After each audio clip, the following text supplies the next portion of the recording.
Welcome back to another Film Club Saturday. It nearly got to old people's hour because we're running slightly late because our old folks here and me were talking about weather. And you. Oh, hilarious. And you. We could have gone live with a full rant about installation, bad weather, and everything else. Electric bills. And utility bills. And utility, yeah, that was it. But everybody, Daryl's over on the mobile side, evening, or I don't know, is it morning or afternoon for you? And everybody, I see Jude in chat, normal. That's it. And Abel, yeah, howdy. Now, we've got a movie today, but apart from that, apart from the weather, we'll stop talking about what the weather. Sandy, how are you? And Jay? I'm freezing. I mean, it's literally all there is here because we can't leave at least where I am, it can't leave the house. It's sheets of ice. I can't get outside to do any live streaming. I am going to attempt tomorrow. It's supposed to be 19 degrees tomorrow. Let's see if that freezes my phone. I wasn't going to go out in 7, but I'm going to try really hard to get outside tomorrow. I don't know what I can do, but going a little stir crazy here. Jay, how about you? A lot of the same. It's freezing cold where I am too. I think yesterday on my ride to work, my car said it was 1 degree Fahrenheit outside. So that was a fun way to start the day. And that's kind of just what it's been. So 18 degrees actually sounds like springtime. If we could get that this way, that'd be nice. But I'm guessing you're kind of warm inside because your Patriots made the Super Bowl. Oh, that's enough to keep me warm for the rest of the year. That they did. Thank you very much for actually mentioning that. So yeah, I'm kind of on cloud 9 this week. Minus the cold. My Pats are back in the Super Bowl as they should be. Everything is right in the world once again because the Patriots are good again. So here we are. Do I have to be now go see Hawks? Is it? I mean, you can try. We'll see. I don't know anything. You haven't had good luck with it so far going against my Patriots. So I know, and I'm going to have to own up to it. Literally, after last week's stream, the Montreal Canadiens were doing really well, and you came back. That's it. Yep. And yeah, a hat trick. That is the first one. Yeah. One of the hat tricks for the. That was nice. Honestly, kudos to him. That was good, and I was like, "Oh, first hat trick's like since the 70s or something, wasn't it? Like against the." Oh, I didn't even realize that. Yeah, No kidding. it was like ridiculous. That's cool. That is actually cool. And then but then to come back, and I was like, "Fair play, just fair play." That's it. And the worst thing, I got so tired, I had to sleep, and I was like, "Damn you!" Yeah, and then you got to wake up to the Patriots. What is like 2 a.m. for you, right? By that time. Yeah, I've done it a few times. Like. Yeah, we used to stay up without having a kid. You can stay up a little bit longer. Yeah. Watching the Saturday night hockey and I remember I'm going to the hockey game Monday. I'm going to the Caps game. It's the Islanders. Does anyone care? I mean, I'm rooting for the Caps, of course, but I don't know. I don't know what your division's like. Our division's packed. Our division is really interesting, especially like after Tampa Bay did like a 12 straight wins or something, and they've gone straight up to the top. Nice streak.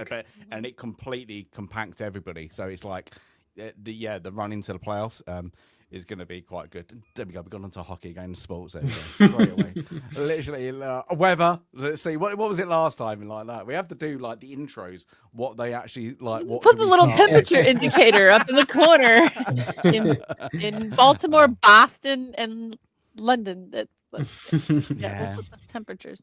Fahrenheit and Celsius. I don't know what was it. Where am I? That's it. You have to work this out. What is it, me? Because you're going to be really pissed off. It's really mild. It's 6 centigrade. So whatever that is in Fahrenheit. I'm awful with the conversions. 40 something. 42. 40, yeah. Yeah, I'd take 42. Yeah, there we go. So it feels warmer. It's got that kind of mugginess, just to let you know. It's a bit warm for me. I don't like it. It's funny how 42 degrees does feel so nice in the wintertime, or feels warm in the wintertime. But if you give me a 42-degree day in the springtime, it's just the complete opposite. It feels freezing cold. There we go. All right, Jay. Yes, we're gonna go to the movie because you forgot you put it on the list. I did, honestly. And it's because so this is a weird one for me. I like this movie. Don't get me wrong. I'm not going to, spoiler alert. I mean, I don't know too many people who don't like this movie. But it's never been one of my favorites. I'm not like the biggest Terminator fan. I like it. I think it's a good movie and I enjoy watching it. I think kind of what happened was at the time we created the list for Film Club, I had happened to be going through a rewatch of Terminator 1 and 2. So it was just like, oh, yeah, perfect. Put these on there. I didn't see them on there. So I was a little bit surprised when it came up and we found out that it was my pick. Just because I've always kind of had that caveat with my, enjoyment of this film is that I'm not like one of the big Terminator fans out there. I think it's, I'll kind of get more to what I think about the movie later on in the episode, obviously. But yeah, it just kind of caught me off guard. I kind of totally forgot I put it on. Yeah, because everybody's like, I don't remember when it's on. So yeah, we got the name wrong. It was the Terminator, the Terminator. But yeah, it's this is Arnie really difficult, really like what Conan before this, and then he kind of really took off after this. It's really his acting ability done perfect. He doesn't have to really say much. There's very few words. I mean, very few words. It's really clever, to be honest with you, to get him in there and to use him in that way. I mean, it's perfect. We always kind of talk about the clever things directors or screenwriters do with their movies, and I think that's an underrated one. You saw a little bit of that with kind of a more recent version of it was when they put Dave Bautista in Guardians of the Galaxy. He isn't the most talented actor. I haven't seen too much of his movies since, the Guardian stuff to know really how much he's developed his craft. But at least that's I'm trying to be nice. I don't really know. And I wasn't expecting that he's become, a modern, another version of great actors. But regardless, at that time, he hadn't done much acting. He was kind of coming out of his wrestling career. And they used him really well as Drax in those movies. And I always kind of appreciate when you can do that with an actor. So yeah, that's kind of the first thing I always think of when you see things like this. It's just how clever, how well done. That's it. Yeah. So I had to 15. Look up before I rewatched this film. I had to look up whether T2 was thought about when this movie was filmed. Like, was it planned as two films, or was it just a standalone? And while it wasn't exactly planned, James Cameron said that he had always thought that there needed to be another level up for the villain, like turning it from a cyborg into the liquid transmogrifying, transmorphing villain in T2. But it would have depended on the popularity of the Terminator. And obviously it was popular. And then we got T2 with a little more Arnie dialogue in T2.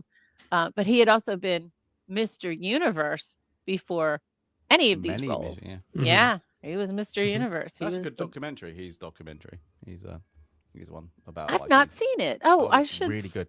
I think it's on Netflix. I was going to say, I'm almost positive I've scrolled by it a few times on Netflix. It's really, really good. It goes like through his back past, and like he's growing up, and it's quite interesting. Just him, like everybody's like, oh, he's just an actor, but he's literally really clever, like business, like sense. Like he had like a mentor.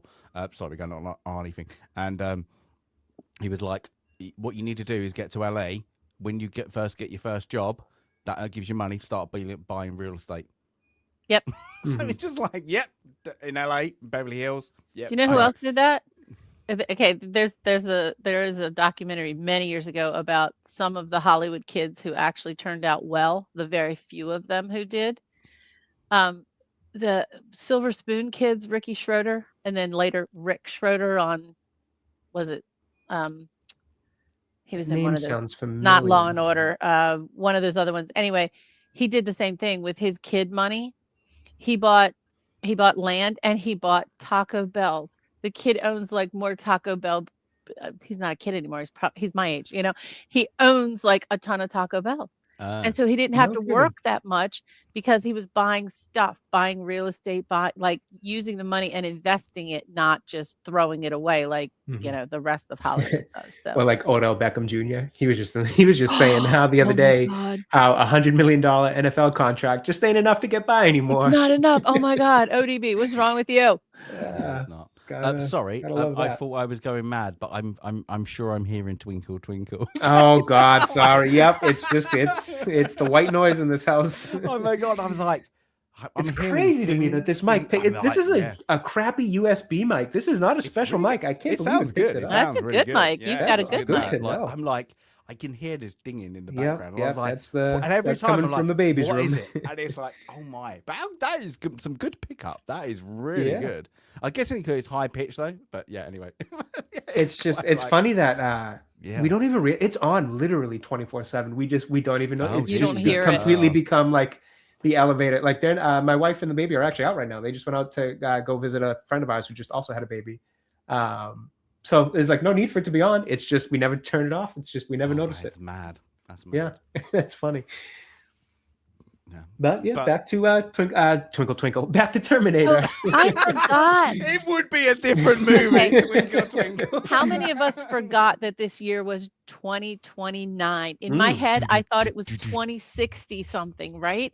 And when I saw that come up, I guess I just didn't pay attention. I was like, oh my God, that's 3 years from now. Same. How It cool. didn't even click with me either. Yeah. I know. They delay. I think they delay Judgment Day every movie. I think that's right. Yeah. Like that. So, but they always it's gone past Terminator 2 Judgment Day, and that's it. But yeah, this is full in LA. This could be LA in 3 years, couldn't Could it? be LA right now. I mean, Good. it depends what corner you turn. Yeah. Could be now. Yeah, there we go. But yeah, I do like the there's movies that you've watched over and over again, and you forget parts of it, and I forget the opening is this before the credits roll. So you get the kind of the war of the future before you get the credits and then the intro to the movie, kind of like that. So yeah, it's actually it's cleverly done. Like sometimes Cameron nails it. And yeah, I think this like how he's directed this is very, very clever, with kind of like just showing you this is what the future holds. And I'm getting and you think like this is a 1984 movie, but the movie is set in 1984. What is very strange, that would have because it says tonight, isn't it? But later on it is actually 1984. And I would like to know, this is going to be a fun fact for chat if they can find it, is when the movie got released, was it the movie stamp on the same day as they say in the movie? When it happens, the same day they released it. I wonder if they released it on the same day. Like the Halloween has to be released on Halloween, of course. I wonder if it is. But No, I don't know. Like, again, I like on this, the opening start is playing to your strengths, because you can't show the big vehicles and close-ups of this. So get a vehicle that is a modern vehicle, blatantly obvious, but then kind of repurpose it and make it really dark and blue, so you can't see that it's modern. And you can't see that they're I feel like I'm going into the notes and the numbers, but you will be shocked at the budget for this film. It is a cheaply made, ridiculous. It's our first B. I think this is our first or second B movie, really. I mean, when you look at the budget, it's crazy, even for what they did. And of course, as I was watching the film, I had the little on Amazon Prime. You can have the little notes going, and so I'm reading all the the little production notes, and there were even some scenes that literally were not filmed with a crew, but James Cameron just had to finish a few things and he just filmed them himself, just literally running around filming B-roll and things, and paying for that himself. And to your point, you don't realize it because you think what he's doing is for effect by zooming in on these parts of machines, but it's part effect and it's part, that's the way you make a cheap movie. That's Yeah. you don't need a huge set because you're zooming in, and Mm. I think that's kind of genius. Hey, Yeah, and, Johnny, great to see you. yeah, and it's Hey, great, Johnny. like to yeah. Hey, Johnny. Oh yes, see that. Oop. Is that only Sandy? Well, then I'm not saying hello to you. Look- Yeah, I don't blame you. No. Sandy's the He's best my of us. friend. I'm only Sandy on Sundays. Johnny is an adventurer like me. He runs around outside, but he gets in a little more Oh, trouble cool. than I do. Yeah. A lot more trouble than I do. Oh. There we go. But yeah, it's I like it because it's blatantly them skulls are really good. They would probably look cheap, but having this filter for the future clears everything up. It is good. Like I'm gonna say, like this is good, and and then we get the war and that. Sandy, do you want to read that out as you're do it in your machine. I'm trying to I do do it. it. I Oh, we're want gonna you to get a do it. voice world. too. The Perfect. I want machines. you to do it in your Highlander voice. You know, like The machines rose from the ashes of the nuclear fire. Their war to exterminate mankind had raged for decades, but the final battle would not be fought in the future. It would be fought here, in our present, tonight, in a world. It's great. It's cleverly done, and then of course you get the credits we don't have to go through. But I thought it was good, and then again, I like how he's like again we get like the industrial look of what we've just had, and then we have a more modern industrial, like just day-to-day ones, and we get like a what do you call them? Dustman driver? What do you call them? Bin driver? Trash truck. Trash truck? Garbage truck. Yeah. Garbage truck. There you go. Whatever you like to call it.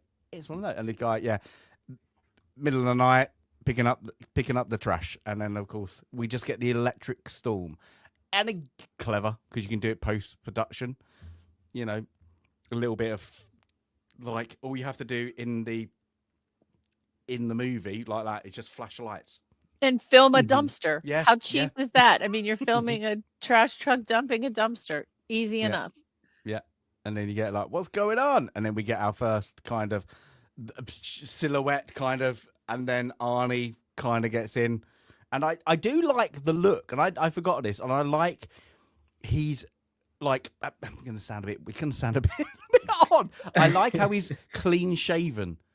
You get that, like he's like pristine. It looks like he is a bodybuilder, kind of like that. He's like a little bit powdered up, waxed up, like oily. He's like just come out of the factory, and of It course just we don't know doesn't what look human. No, it looks a bit doesn't- rubbery. It does. Right. Of course, this is his body like that, but they've just done it right. It just looks a Well- bit. Kind of want to poke it and go, is that real? Yeah, he's just like I mean, at this point in his life, he was like the pinnacle of human physique. So it's like to every other human, it doesn't even look real. It just doesn't look like it's a real thing. So I think it works for the idea of this, overly powerful cyborg. I guess it's a cyborg, right? I always get confused between he's cyborg, cyborgs and androids. Cyborg, right? With just a human yes, exterior. they called him the State.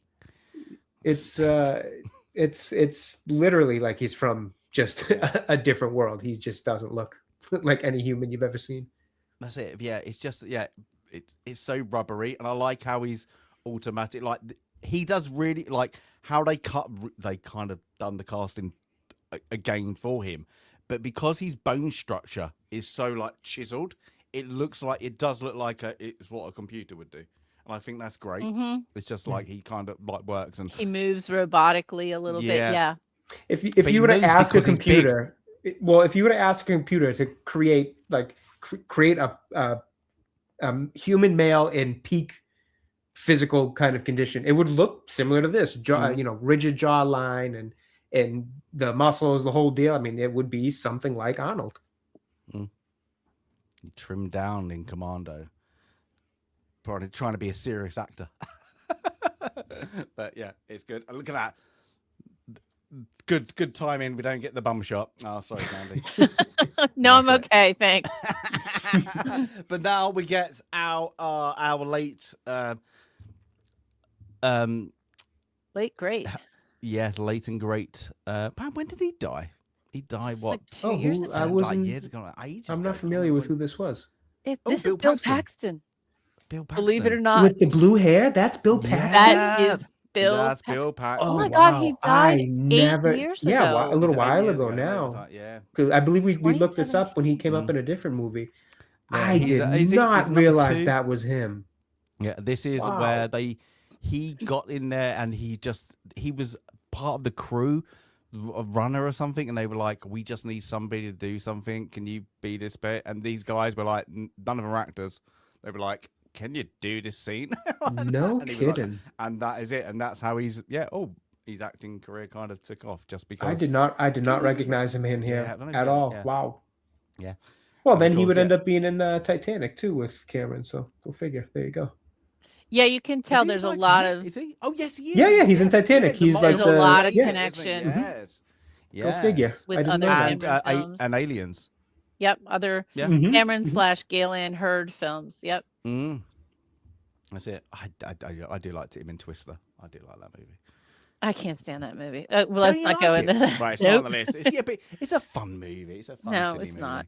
I've never seen it. I'm not. Okay. I thought people liked the little. No, I don't mean little to make it seem like it wasn't a big movie. It was a sequel that they just did for Twisters. Apparently, it's not I so thought bad. people- I've not seen it. Yeah, I thought people liked it. I know it was like big budget. I don't mean to call it a little sequel, Yeah. but they did a movie for it, a sequel that I think people liked to some degree.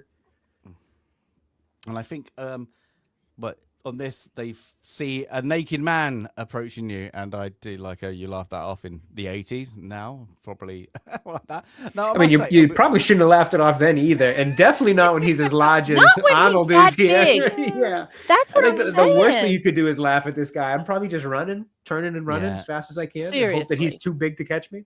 Yeah, nice. Yeah, and they I hate to say it, he is twice the size of all of them put together. Really, they're like skinny little punks. Literally. And yeah, it's take the piss. Nice. Was it washing day gone or whatever it is? It like you Yeah, haven't got any clothes. some It's like, wisecrack. I need your clothes like that. And I like it. They get the blades out. They get into a fight. He literally I think he rips out his heart. His doesn't heart, he? right? Yeah, I I think think so. that's Yeah. what they're trying They're to like- show there. They don't really show it too much because the things, but yeah, and it's just give me things, and then we get now straight into the second bit. I must say, before we go more, that I forget how quick the first 30 minutes just sets up everything. Well, it's It's not a not very really long good. movie. The No, whole it's thing not. kind of moves along. That's it. But now we get our second time traveler in a back alley, and this is Carl Reese, and that we find out, played by Michael Biehn. Again, he wasn't originally in Aliens, but then came in for Aliens, another Cameron kind of thing like that. And I wonder if he's been any other ones. Kind of think. I know he's Tombstone, isn't he? I kind of only really. Oh yeah, I only did really look up remember him a from few. this. Yeah, there were a few other. He's a really good support actor. A lot of television shows. Yeah. But I like him. I think he's he's a good actually actor. Hey, got Tomby Raid. Hey, Tomby. Hey Tom, Good. how's it Hey, going? Tomby. I think Tomby gets in his stream just ends every week. Yeah, it's got to be the thank you very much. timing. Yeah. Hey, So Dave, in Dave, Hey this everyone, hey scene- Daly, hey Abe. Hey, Abe. Classic. In this scene, so I want to ask you a question because I remembered it when I was rewatching. So, and we've all seen this movie at least 3, 4 or more times. So maybe you don't remember, but if you can remember the first time you saw this film, did you think when this character was coming down to earth and when you kind of see he's damaged and did you think that he was kind of like, I don't know where I got this in my head, like he was a twin, like Arnold got all the good genes and this guy got all the reject genes just for a minute or two, oh, right? no, Until you no. figure out who he is and that he's here to protect Sarah Connor. I had in my head that, okay, this is some kind of a, sci-fi creature created in a test tube. And Arnie's like the perfect, as you were just saying, the perfect specimen. And I thought this guy was all the reject parts. That's just Well, how my brain, and didn't I was about 9 when I saw this film the first time. So give me a little, but that's how my head went. Well, didn't Arnold do the movie Twins with Danny DeVito too? Coincidentally, You know was that what? That after might this have been though? in my Was this head. afterwards or before? That might have been before. Oh God, I hope it's gotta that be wasn't after. in my I'm I'm not head. sure. I would think after, right? Because Yeah. this would have been before. So I didn't think that, but I did have a different kind of weird assumption about this guy when I first watched it. So when I first watched it, I had obviously known a lot about it because this was, I was maybe 10 or 11 years old when I first saw it. So it was already been out for a while. So I kind of knew of some of the characters' names. And there was another show on TV too. Maybe it was a little later than 10 or 11 years old. There was a show like the Sarah Connor Chronicles that used to be a thing. So that was when I was a kid. I want to say, yes, I think that sounds right. So I want to say I was around 11, 12, maybe 13 years old when the show came out. It's like, it was on like Fox TV. So it was something that was on kind of weekly that, that you would see commercials for and things like that. So I knew some of the characters, like I knew the name Sarah Connor, and I had known the, John Connor. Jeez, the name just slipped my mind. And I had known the name John Connor. So when I finally got the chance to watch this movie, I remember being totally confused because this was me as a teenager. My first thought was that I thought Arnold was a good guy in this movie going into it. So that was a major surprise. But I also, the entire time up until like the kind of reveal, I thought this was John Connor. And I thought he was just lying, saying that he was Kyle Reese. Like I thought it was a cover so that she wouldn't know, like son wasn't meeting mother type of thing. So for the whole movie, I remember specifically sitting there watching, being like, when's he going to reveal it? When's he going to reveal he's John Connor? Well, there's one scene, hopefully. Well, yeah, by that point, I was like, okay, all right. So maybe John Connor really did send him back, and John Connor is in the future. Now it makes, and then it makes sense. But yeah, my first thought was still like deception with this character to a degree. Yeah. And I don't know why. I kind of just imposed it on, like nothing about this character gives you the impression that he's lying, that he's really John. Like it's just weirdly, I had this suspicious feeling for him. So that's kind of something similar, I guess, to your experience with it, Sandy. But yeah, I didn't want to take this character at like face value for some reason. I thought there was something else there. But they make him shady because he goes against the cops straight away, don't they? So he looks a bit shady. Mm-hmm. Well, and maybe that's what made me think he was hiding something. It's like, I don't know, something made me just a little suspicious about the character to some degree. And I remember that specifically. But it's cleverly done. Like you think, like the Terminator, Arnie, beats up and blatantly kills one of the punks who are a bit nasty to him. Yeah, but he is gonna mug for his pants, as you guys call it. This homeless guy is like, did you just see some lightning? So who's the bad guy here? It's Carl Reese. He's just mugged the guy. Really for his trousers, pants, and then he runs off against the police after they say it. So there's a good little setup there. You just had some guy just kind of beat up some punks, and then you got a guy who just mugged a homeless guy. Quite clever. Fair enough. So you got that kind of switcheroo in your head straight away. But yeah, we get Carl Reese and the police turn up, and they chase him quite quickly, and like they don't shout, they like get. Yeah, that's it. But then he runs off. He takes the gun off this guy, this copper, and then it's cleverly, again, it's silly, like it's well written. Is how do we get him to get clothes if the Terminator come in naked and they make out that you can't have weapons, so they all have to come in naked. And then how do you get him to have clothes? Well, let's make sure he's next to an apartment store like that. So he runs in, and it's okay. It's what it is. He picks up the right, jacket and picks up straight away the right shoe size. Okay.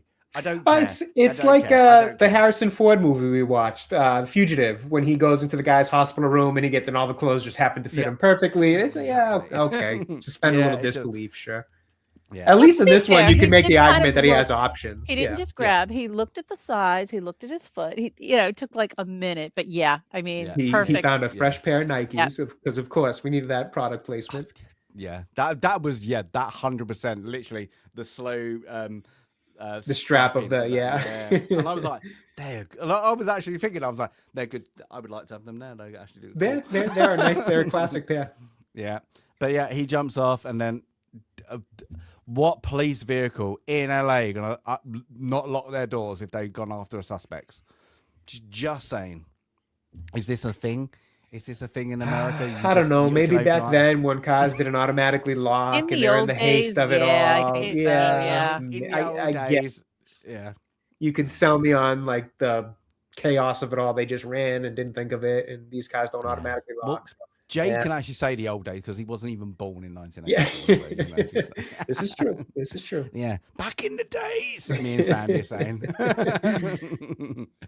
But yeah, he gets a shotgun, goes off, and yeah, again, just he looks suspicious. He's got like the full shotgun underneath this trench coat. It's literally So he gets off, and he just looks a bit.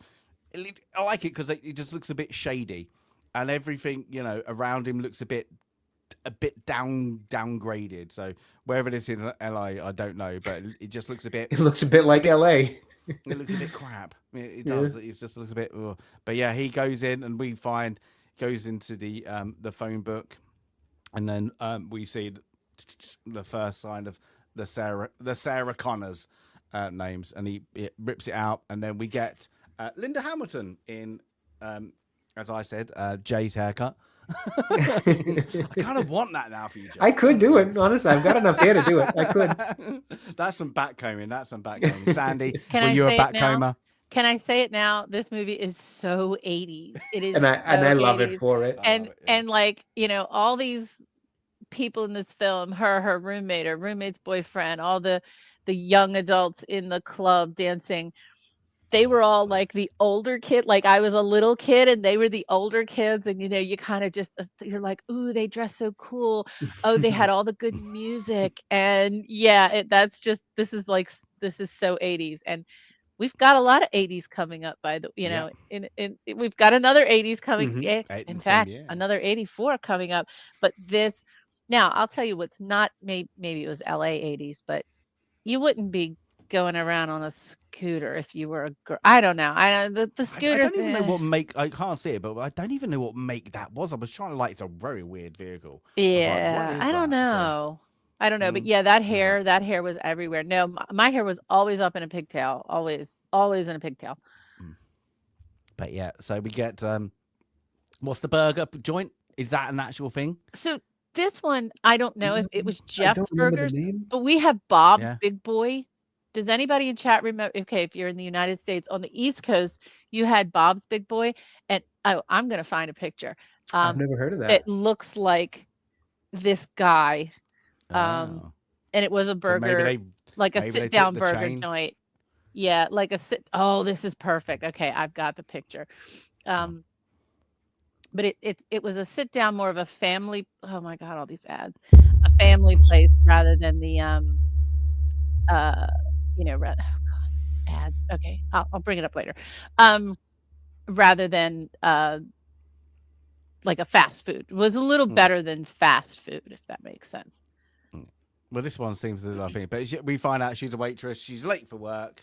And we get to, and it's just then we get a little bit further on, but Big Jeff's, is that what it's called? Jeff, yeah, Big Jeff's or Big Jeff. Oh, Jeff. I don't think I've heard of it. That's why I think they're taking. That's why I think they're taking off on Bob's Big Boy. Slipknot fan. Oh my God, I went to a Slipknot a gig once, and it was, where was it?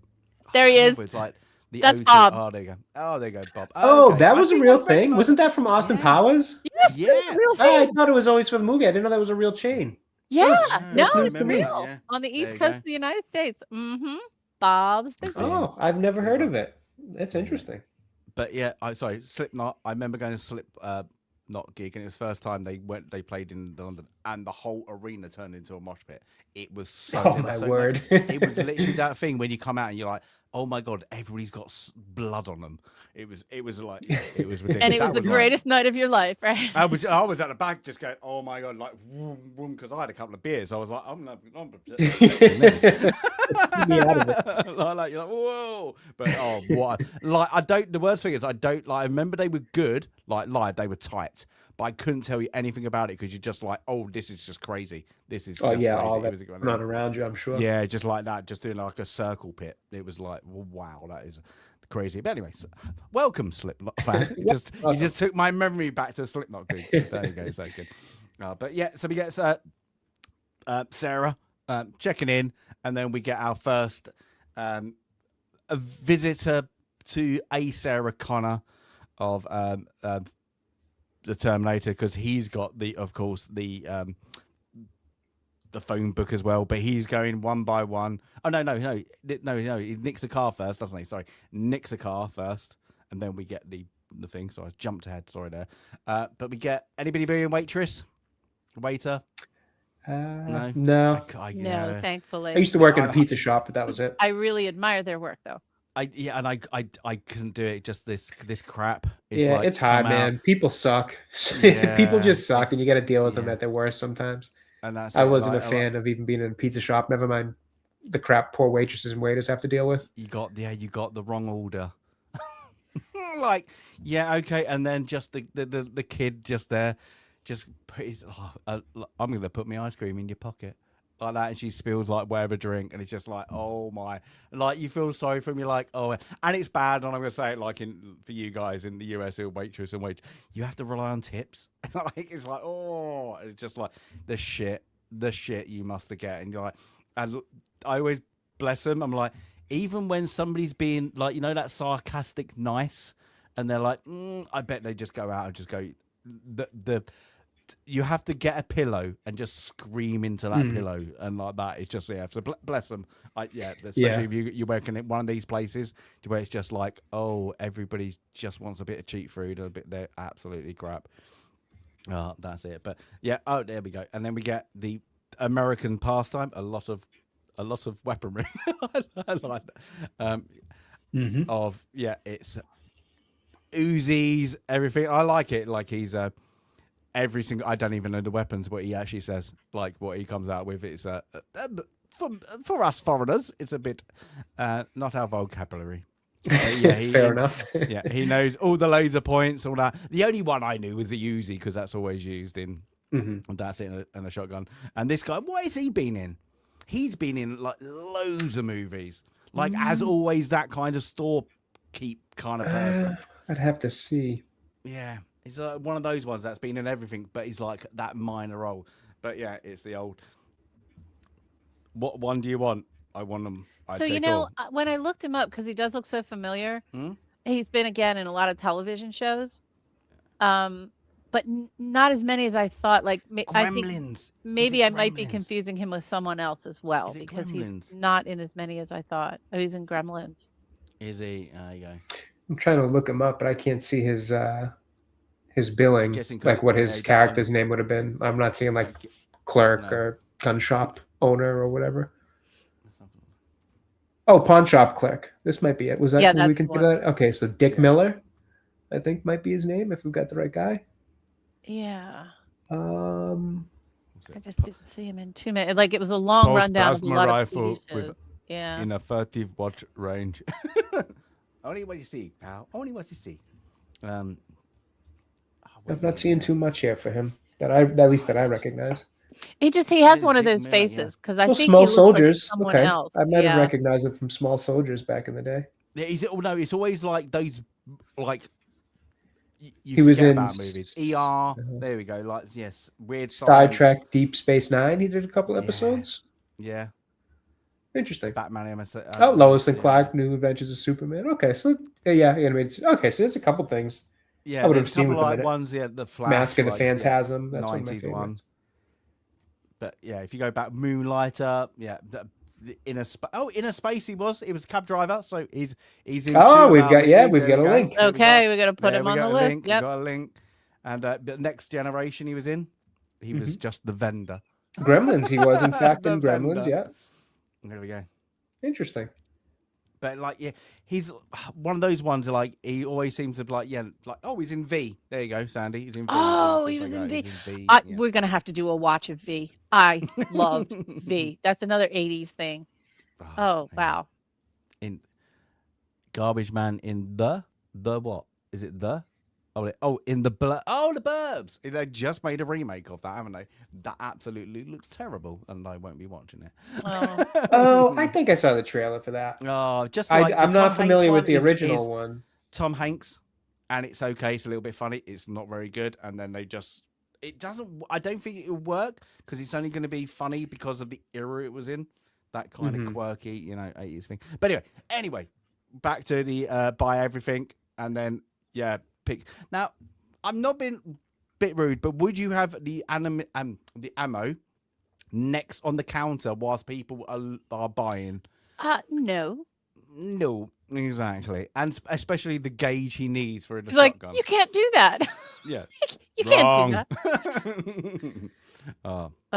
But yeah, it's a good little bit out. But now we get back to Reese. He's done a sawn-off shotgun. This is it. So the Terminator is now done what Reese has done, taking the phone book out, and we're going after, and we're in suburbia. This is another clever trick, and we said it about Halloween, is having just place all the main part of it in suburbia, because it all looks like the same, so it doesn't matter where you're filming. This is true. It's cheap and it's easy. Where was Halloween supposed to be set? Was it a lot like in the Midwest, but it was LA. Filmed in LA, and it was definitely supposed to be a place that did not have palm trees, but there were palm trees. That's it. Thank you. That is what I'm thinking about. Sorry, that guy is in one of the underrated movies of all time. Oh, Tales from the Crib, the Demon Knights with Billy Zane's in it. It's absolutely one of the most greatest B movies you'll ever watch. Just because it's silly and it's got Billy Zane being a demon, and he's really good. Go watch it. If you find it, go watch it. It's one of those ones you'll enjoy it because it's that bad. Thank you, Slipknot fan. Oh my god, he's definitely it's got the main character is Billy Zane and what's Same's wife? Will Smith's wife. Jada Pinkett. Yeah, she's in it. Really young. She's in it. So yeah, very, very, very underrated movie. But reading my mind, there we go. You'll do well here. You do well here. But yeah, we get this. So the Terminator is coming through to the first Sarah Connor, and it knocks on the door, and the old classic liners, Sarah Connor, yes. And then just smashes the door. And she's billed as wrong Sarah Connor in the billing.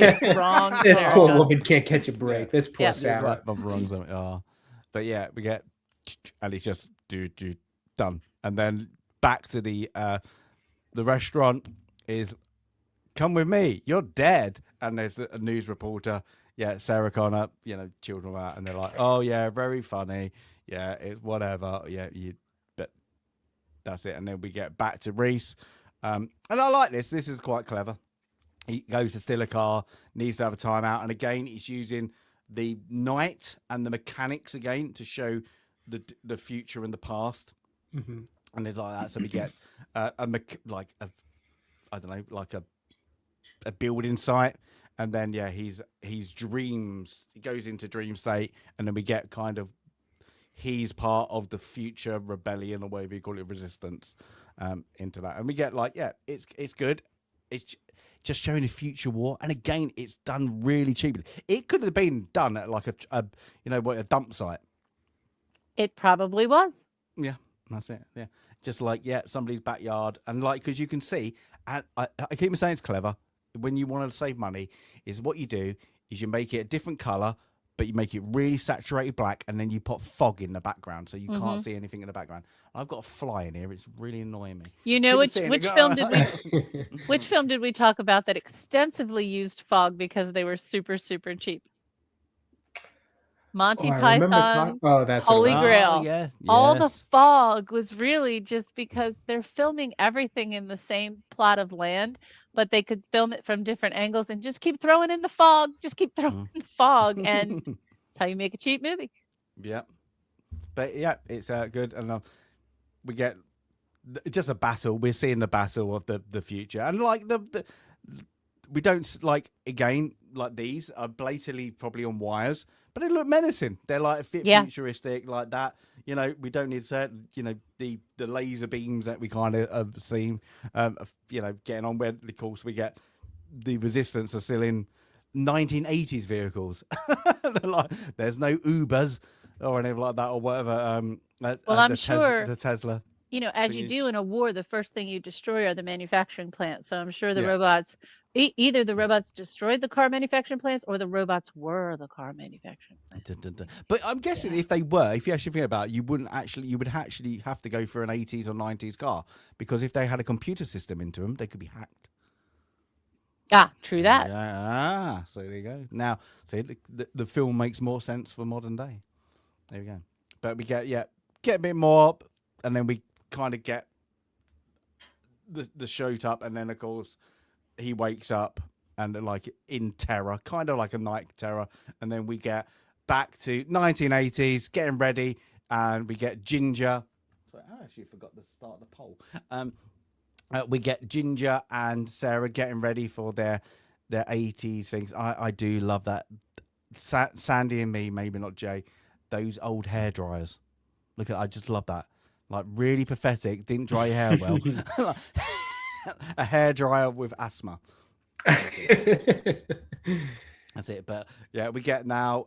Sandy, do you want to say who the boyfriend is when we get that? Who phones up? What's it? I think Daryl already found out who the boyfriend was. I knew who he was already. So, I didn't until I went back through okay. again another, like, I didn't realize Bill Paxton was here, but the actor who plays Matt, it's Matt. There you go. In Top Gun, Iceman's Slider. Iceman's second is Slider, and that's Slider. Yeah. And I wouldn't know him in anything else. Me either. And I'm guessing he did some HP, like Hallmark. I'm guessing maybe. Oh, you know what? That probably makes sense. Yeah. That probably. Yeah, but yeah, he's right. I do like, again. It's showing a thing because he phones up, starts talking dirty down the phone to Sarah, but he wants Ginger, and who's this? So again, he's just showing the friendliness of the environment. It's just a bit silly. It's good though. But yeah, Ginger's all over the place, and then we get our typical 80s Sergeant Cop. I'm gonna put oh my god, so typical. These are all the, like, those, what do you call those procedurals, those police procedurals? Yes. With the big glass cubes, and everybody's drinking tons of coffee, and yeah. Mm-hmm. Mm-hmm. And then now, where have we seen Paul Winston? Oh, no. So yeah, I don't know what else he's been in, but I always think about him from, I think it's Wrath of Khan. Wrath of Khan. Oh yes. Yeah. I don't know if he's in any other Star Trek. No, but he's the one. Yeah, who kind of gets. Is he get the ear thing? No. Yeah. Oh, no, he is. He is yeah, one of the ones that get the ear thing. Yeah. He is one of the ones that. But it's only because, like, Wrath of Khan is my favorite Star Trek thing ever. I'm guessing he died. Oh yeah, he died. Oh, I said Winston. It's Winfield. Paul Winfield. 2004, he died. Yeah. So yeah, he was Terrell or Terrell. He's in Mars Attacks. He's the general. He's the general in Mars He Attacks. is. Oh my gosh, he is. No kidding. Yeah, he's the main general. And then he's been in what other thing? Cliffhanger, little bits, but yeah, he mostly later in life looked like done a lot of religious things, but like kids shows, yeah. Yeah. Murder She Wrote, Wise Guy. He was in The Blue and the Gray. The Gray. The Civil War TV miniseries. Again, I would never know his name. That's it. You would have to like look him up, would you? So, but yeah. But it's weird, that face, you can't, like, that face is definitely from Star Trek. Put a red suit on him. He's unfortunately a red shirt in Star Trek. And then we get the guy on the left. Everybody knows him from another movie mostly, but he's not even credited. Lance Henriksen, I think it's like that. From, of course, he plays the android, I suppose, in Bishop in Aliens, doesn't he? Isn't he? Is he in? He's in something else too. Now I have to look him up. In loads of things, but yeah, he's known for Bishop. He's in like all of these kind of films, though. Like, okay, so he was in Alien versus Predator. Yep. Was he in The Abyss? Let's say he was in The Abyss. Let's see, he was Michael Biehn is in The Abyss. He was in The Abyss. I know, because he's the baddie. He is the bad guy. He's in the Blacklist. He's in the Night Shift. But he's in all these kinds of, kind of dark, alternate, futuristic. He was in Hannibal. He was a voice in Star Wars: The Old Republic. He's done a lot. Alien vs. Predator, Alien 3, Aliens. Yeah, he's in a lot of stuff. These are working actors in this film. They back between film and television. He was also in Tales of the Crypt. Oh, okay. The television series. Okay. And The Right Stuff. Oh, what, the astronaut one? The astronaut one. That is a great movie. I like that. Yeah, yeah. Oh, he was Wally Schirra. So he was one of the main 7. He was Wally Schirra in Okay. right before this film. So The Right Stuff was 1983. And then that's probably got him more notice than to this, and then took his career off. But yeah, I like it. But yeah, he gets hands over to, I don't know what you call portfolios. I'm guessing, I don't know what, like files of death, where both of the victims are named Sarah Connor, and of course the first one's got media attention. So now, the media's going to be all over it. So they're a bit shocked, and that's a good. There we go. That's a good 80s hair. Yeah, that's 80s if I've ever seen it. That's a lot of hairspray. Yeah, It's a lot of hairspray. Sure is. There we go. But yeah, they're getting ready to go out for their Friday night's entertainment. But where they're looking for the iguana, and then Ginger, have you checked the messages? Nope. And of course, she's been let down by her boyfriend or whatever, that he can't make it tonight. So yeah, they can't go dancing. So Ginger and boyfriend are going off. But yeah, Sarah goes off for a night ride. Let's say that. Who would do this? It's so dangerous. She was going to the movies. She was going to go see a movie. Yeah, that's right. She was just going to go see a movie. That's right. Yeah. But we got these. They're trying to get in contact. We need to get in contact to the next Sarah. But of course, whilst the little bit of Ginger time, let's say that. Getting busy. Fair enough. Yeah. We need to get it. Of course, we get Sarah listening to the news report. Great blue screen back there. Yeah. My God. Yeah, that looks 80s too. Blue screen and brown jacket. Yeah, but she's like, what's going on? Yeah, another Sarah Connor. So they reach out. So she gets panics. Yeah, manages the call. Who's next? And works it all out. And then it's I don't get how he's found her. Pure luck, because he even says I couldn't make my pint. It just coincidence. Okay, he thinks it's her. Because we know he's got the Polaroid picture later, but how they got to this point, did he follow her from her house though? I think he did follow her from her house. No, but he doesn't. No. He knows because he hasn't gotten a phone book or anything yet. Yeah, right. He does get it start, so he knows where she lives, but he doesn't know where she's gone. Oh, that's right. Okay. Because she's left. Yeah. So Sorry, that timeline just confused me for a second. Yeah, that bit. It's a bit. I don't know where it's happened, but yeah, it's movie magic. Movie magic. Yeah, movie magic. But yeah, he's looking shady. A guy staring at you in a trench coat. I mean, it really doesn't get shadier than that, man. It's a bad look, dude. Yeah. But then she goes into this a club. I don't even know what the club's name is. But great. 80s music, 80s discotheque, whatever you want to call it. And she I'm gonna use the phone, so she gets in, but they make her pay. She calls the cops and says, it's me, I'm Sarah Connor. I'm a Sarah Connor. Help. I'm a Sarah Connor. Whilst the Terminator is going into her place, and of course, it's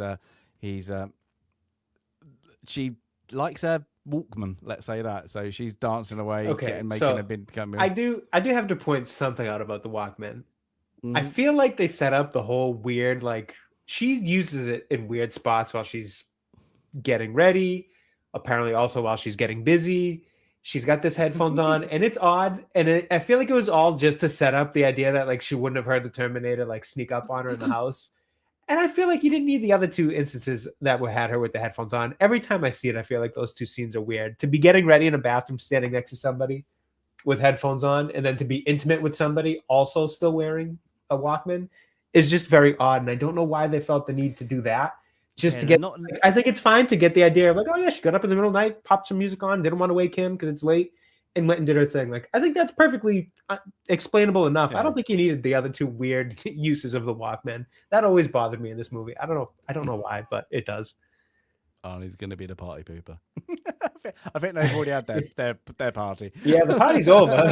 Yeah, but yeah, we get. But good on Slider for trying to go up against this guy for a minute. Yeah, I mean, but like nominal, like I've had Walkmans. Them like really, they're not always canceling out. Yeah, well, that too. Like, we're not talking a nice set of Bose headphones. Correct. Yeah, you got those There's crappy cotton cover things, whatever those things have been made out of. I don't even know. Those aren't great headphones. I did grow up in the generation that still had Walkmans and CD players. You don't hear anything else. You're listening to oh, that's it. See, that's a good one, Daryl. When you're immune to the noise. What's going on? But he gets of course, he gets the crap kicked out of him, and then like she comes in and just goodbye, Ginger, and then of course the answer machine goes off. Like I wonder if people watch this now and goes, what, like the youngsters, what's the answer machine? Well, I feel like maybe they can quickly get it because we still technically have voicemail on our phones. Like, I think they can somehow make the connection. Like, oh, that must have been something that just did voicemail.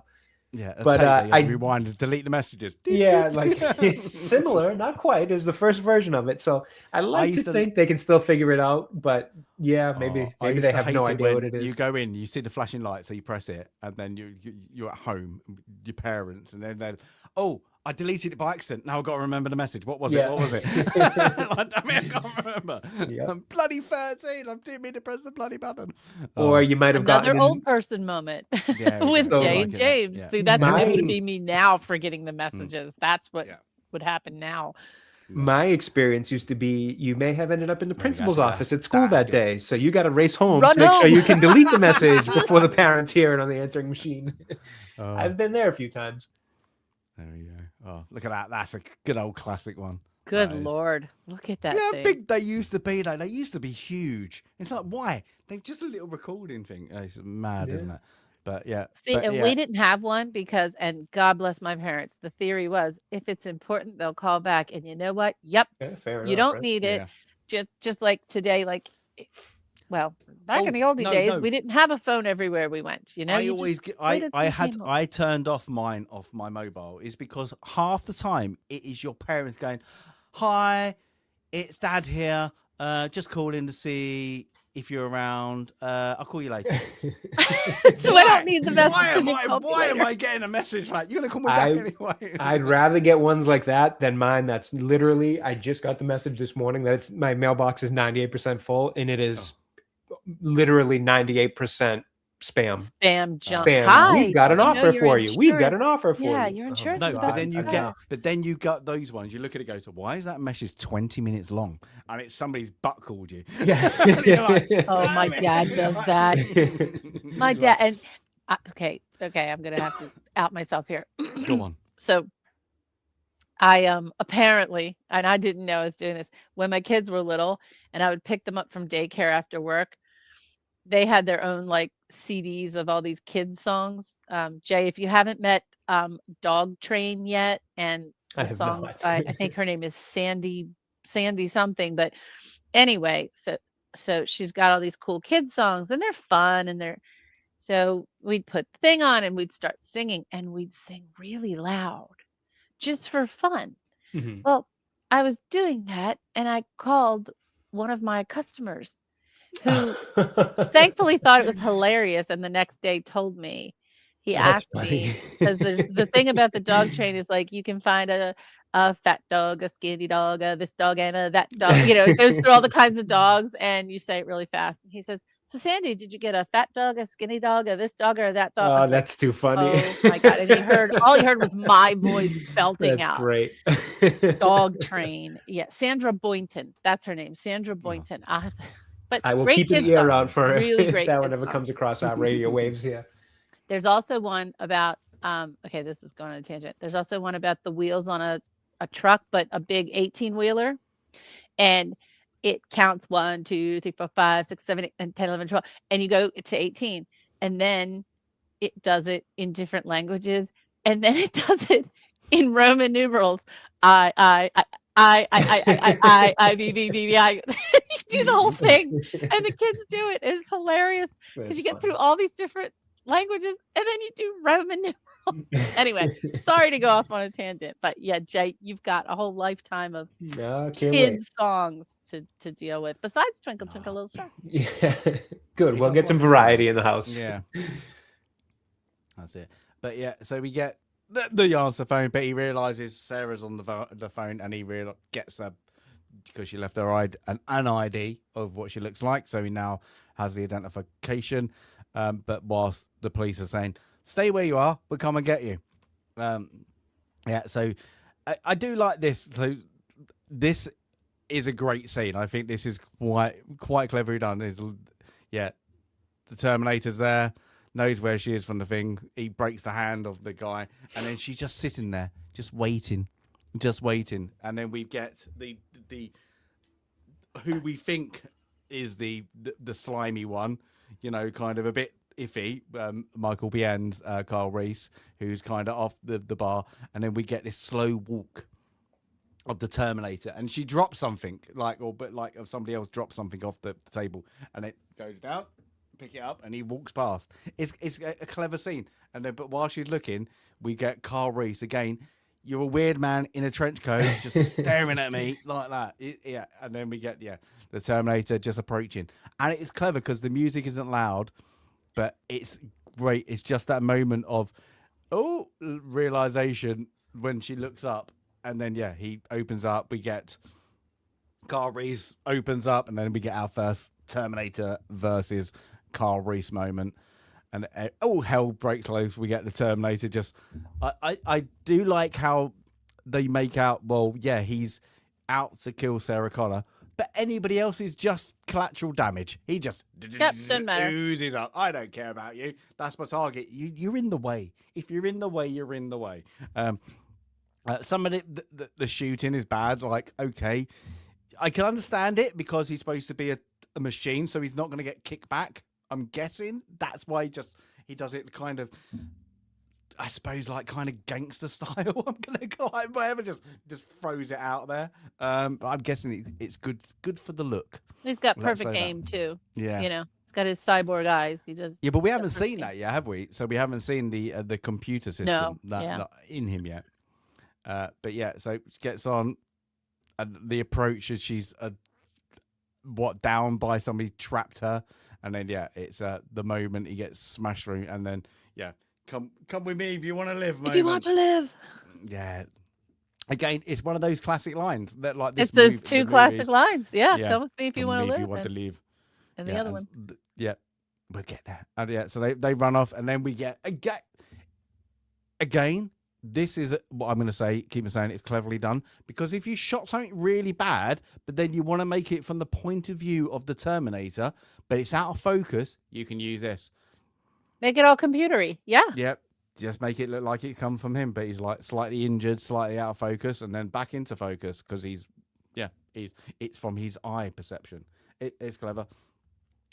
So they're off. They've get a vehicle, and then of course the police are chasing. They knocked over the Terminator, and we get this poor policeman who's there's a hit and run. You know, calls this it policeman is a cameo. Yeah, this is one of the writers. Was it William Wisher, who's one of the writers, inserted himself, and I think someone said James Cameron's in here. I don't know. I didn't look that up to see if James Cameron put himself in here somewhere, but that's one of the writers, William Wisher. Okay. I have to actually have a look. No, don't remember him, but yeah, he kills him. Nixley. I do like when he drives. How you watch Michael Biehn, Carl Reese. He's a bit swervy, but whoever the stunt driver was, they must have gone, you have to do the perfect swerve. He is a machine. He's going to do it perfect every time. So when he gets he turns the car to go the other way, it's a perfect drift. It's like, it's good. But yeah, they're off. But they're being hunted now, not just by the police. By the Terminator. The police are after them as well. And then, Sarah Connor is, what's going on? And yeah, Corey's, you've got to trust me, listen to me. Are you hurt? And that's it. And then we get, the first voice mimicking of the cop. So he's like pretending he's the patrol car. And then we just get like a bit of a chase scene. I don't think this is the one where, well, no, it's the next movie. We're going to have a police vehicle count, aren't we, Sandy? And then a very high one if Blues Brothers comes up. Well, just because I was going to look up Beverly Hills Cop, I did look up this film. It's 18 in this film that were damaged or crashed or otherwise damaged in this film. So it's going to be nowhere near Beverly Hills Cop and not even close to the Blues Brothers. That's it. But yeah, he tells a bit of what the Terminator is, but she, of course, they won't believe her. And again, we just got like a bit of a chase scene, and then we get back into they got to hide, and they're hiding in. I do like this bit when she tries to escape and she bites his hand, and he's trying to tell her about the things. He's like, yeah, they don't feel pain. I do. Don't ever do that again.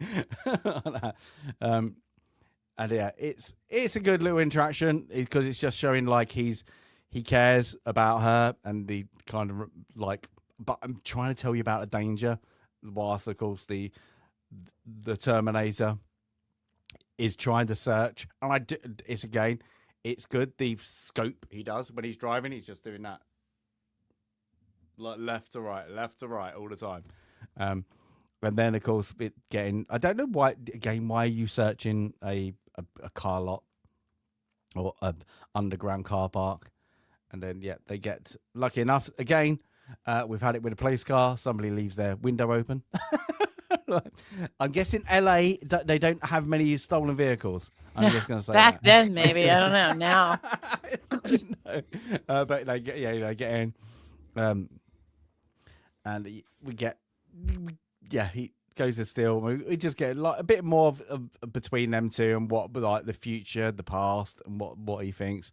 And then of course, we get again the next chase with he starts the vehicle, the Terminator figures it out. Now, sometimes again, where you just said, Sandy, he's a perfect shot. Is he? He misses quite a lot. It's true. He should be a perfect shot with his, but he's like let's say he's got good kill. aim. Yeah, he can't control the target, but he can control the aim. Yeah, but they're off again. So now we get our next chase is back on the road, wherever this isn't LA. And again, I bet you this is one of the ones because I know he did it in T2. Did he have a permit or did he just shoot it? There's. It's hit or miss. Some of them he just shot without permit, without anyone, just a handful of people, and sometimes it's not even the cast driving the cars. Yeah, because the famous one in T2 is when the helicopter goes under the bridge and goes through like that. Nobody would give him a permit because it was that dangerous. But the pilot said, "I can do it." So they just went out and just went, we'll block the road and we'll just do it. Wow. Literally. So some of the cars you see that goes up were actually people. They're not anything doing a movie. Cars. Oh my God. That's crazy. Like, I'm just going to do That's it. crazy. It. Yeah, they did it. That's too much. You probably shouldn't do things like that. Somebody else. Wow. But a couple of cars in an empty parking lot's one thing, but I wouldn't do that. That's a bit much. Well, fair play to him though. He's like, he got away with it, I guess, right? Yeah, got away with it. Yeah, got the shot. Yeah, don't care. Don't get caught. Don't. There's got to be a lot of movies, but like I'm guessing it's a bit more cheeky now because you probably get sued by the I was just like, going to "You say, didn't give I wonder what permission," the yeah. repercussions are. Yeah, but now I'm getting back then. Like you got away with it. Yeah, but, like now, you might be able to get away. No, it was all special effects. Oh, how did you do it? We can't teach. Now they would be like, no, it bloody weren't. And everybody, unfortunately, back then they don't have mobiles. They can't go. Hey, look at this idiot. Well, like Yeah, that. I guess, right. So it's quite clever, but yeah, it's things. But you get back. It's just the car chase until they get into the wall. She's taken over, smashes on the brakes, whereas the T2 goes smashing into the wall, and then she, lucky enough, tells Carl Reese, "Don't get out of the vehicle with the shotgun; they'll kill you." So he gets himself arrested. The Terminator's gone, and then we get back to the police. Is where they tell her that Ginger and her boyfriend are dead. She kind of goes, "Are you 100% sure? Do you want me to Identify them. identified body?" But it's already been done. And then we get on the right there of the thing is the psychiatrist, who is the same psychiatrist in T2. A bit of an idiot. An annoying man. Yeah. He is, isn't he? He's a bit of a like, oh, he's like that. He's like, oh, I've been got up, but I'm getting paid a lot. And then I do like this because you don't like, why did the Terminator go? Like, he killed everybody. It's because he's damaged. So he gets back to this room he's using, and this is where we see some. There's okay graphics, I'm gonna guess. Like, listen, I always think it's 1984. It's 1984. The arm bit is good, so he repairs his cybernet. Like, that's not bad. That's not bad. Not bad. We're going to see some bad graphics. That's fine. Yeah, that's fine. A that's little later, fine. we're going to see a few little things that were like, ooh, they could have done a little better. Fine. Yeah, and then we kind of get back to the interrogation of, I don't know what this guy's called, the psychiatrist's name. I can't remember his name. Not sure, honestly. It'd be Doctor something, I'm guessing, but I can't remember. Anyway, but he's giving the lowdown of Carl Reese of the future of what is actually happening. They're just playing up to it because they think he's a Silberman, Dr. Silberman. Okay. They think he's a complete nutter. So he tells them about the war of Skynet, and that he's been sent back because they sent the Terminator, the cybernetic version 101, whatever it is that we now know as T101, back in time, and he's come back. And then they take the piss of really like, but why can't you take weapons? Where's your modern weapons? Where's your ray gun? Is because and he does it in it like, I'm going to explain it to you like that. So he explains it in a very thoughtful way, but they just like, he's a nutter. He's an absolute nutter. So they get like that, and they play onto it, and then after that they get back to the Arnie repairing himself. Then this is where it gets a bit iffy. Yeah, a bit iffy. It's not good. Yeah, let's say that. But it's like, okay, but I don't get why. Oh, I don't get it because he's a bit sweaty. But when if we get it like this, look, it's just he just looks a bit. It looks inhuman. It is not good. I don't get it. But I'm like, it's 1984. But I'm like, give it a little bit like sweat texture. Make it look alive. It just looks dead. It doesn't look good. Yeah, it doesn't. Yeah, the thing is, it doesn't look like Arnold Schwarzenegger. It's too. really bad. Yeah, it's just like, oh, I don't get it. But we get now the first look of the inside. He takes his eye shield off. I'm going to say something like that. But yeah, it's good, but it's so bad. It's just. I'll give them credit. It's ambitious. For the time, and it sounds like what the budget might have been, because it sounds like I'm getting the idea that the budget wasn't huge. No. So. Super low. It's ambitious, and I'll give him credit for taking a swing at it for sure. And maybe it looked better then, but this was so I kind of have the opinion of like, I think as much as I typically am always fighting for the use of more practical effect, I think a lot of us do. I think most people, well, not most people, I know that a lot of people like practical over CGI. I feel like the three of us generally feel that way usually. So I'm always fighting for it to be used more. So I appreciate the use of practical effect in this movie, but I do think it has a little bit trouble holding up. But it's all like you can take it. You can all kind of be like, okay, well, it's 84, it's 84.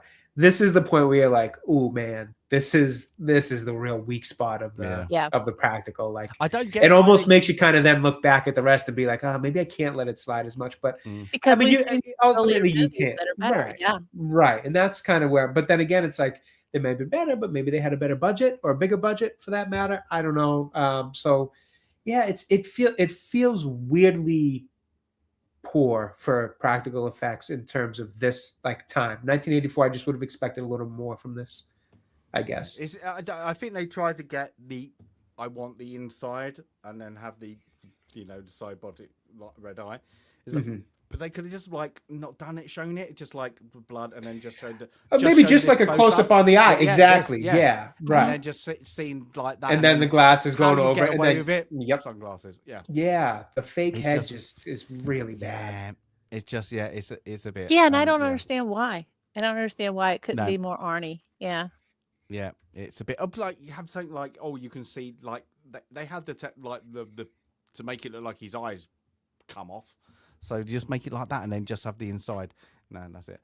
So we may also be unfairly comparing him to like Jean-Luc Picard, like Locutus of Borg, like where he had the eye, but you still had the Jean-Luc, but you had the thing sticking out, and it still looked like him. Yeah, I didn't understand why he didn't look like Arnie anymore, but we get the cool glasses. I think the overall end look is a really good look. Like, I love the glasses. I like the glasses, the jacket. I think that's a cool, iconic look. Now, I've not been in any interrogation after parties as a witness or whatever. I'm sure you're not going to show the video of the madman that's just kidnapped you think, likely not. And then just go, this is really interesting. Like, it shows Silverman as an absolute math. And like, he's worried about his career and how far I can take his career. Yeah. This guy, this is great. Yeah, this is it all seems pretty unprofessional. Yeah. And then, of course, then when Carl Reese looks up and then starts to go, I'm like, there's no stopping. He's going to kill her. I think he rips out, like, he even said, like, rip out her heart, doesn't he? Like that. And they're like, oh, sorry. Like, whoops, forgot he went on this tangent at the end.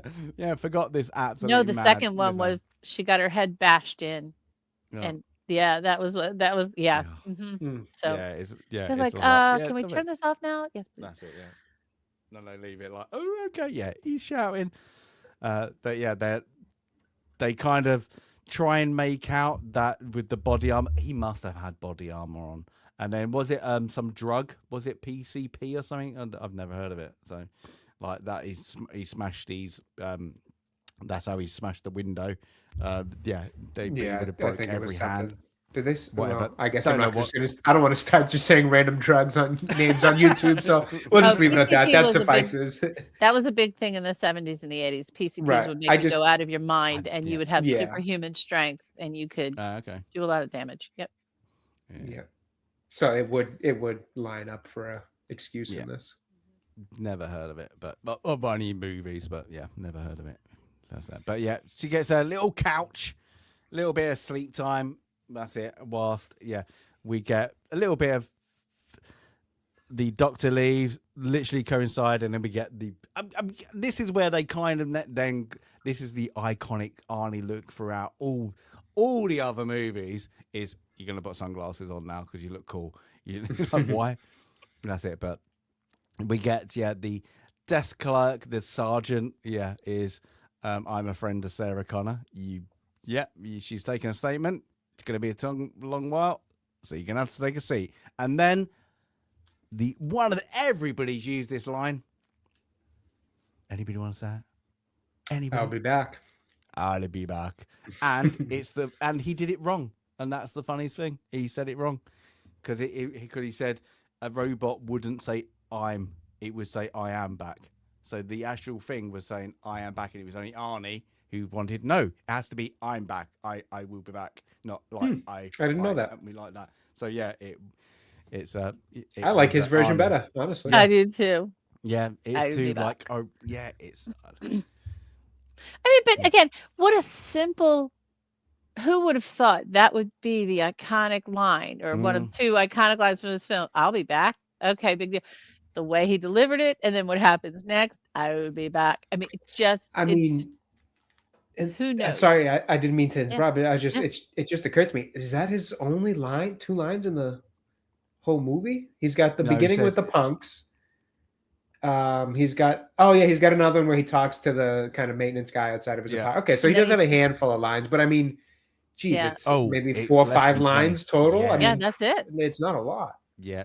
It kind of just occurred to me now. Sorry, I didn't mean to interrupt. It just popped into my head. Like, wow, I don't think I've ever really sat down and realized that. That's it. But that again is an Arnie thing. Yeah. Because you do know that Arnold Schwarzenegger was supposed to play Carl Reese. They first was going to cast him for that, and it was O.J. Simpson's as that. Oh, I remember you mentioning this actually. That makes sense. When it was Arnie saying he's a robot, why would he need to talk? And apparently the dialogue was a hell of a lot more for the Terminator. And he's like, but why would he need to talk? And then they were like, oh my, and they were like, you should be the Terminator. You know more about that than the Carl Reese. Than the writers, yeah, fair enough. Yeah, and then they were like, yeah, that actually makes sense. Why would he need to talk? Yeah, he's got a mission. That's it. But I do like how he looks around, like goes like that, like scales out. Oh, he's made of wood. Taking it all in. Yep.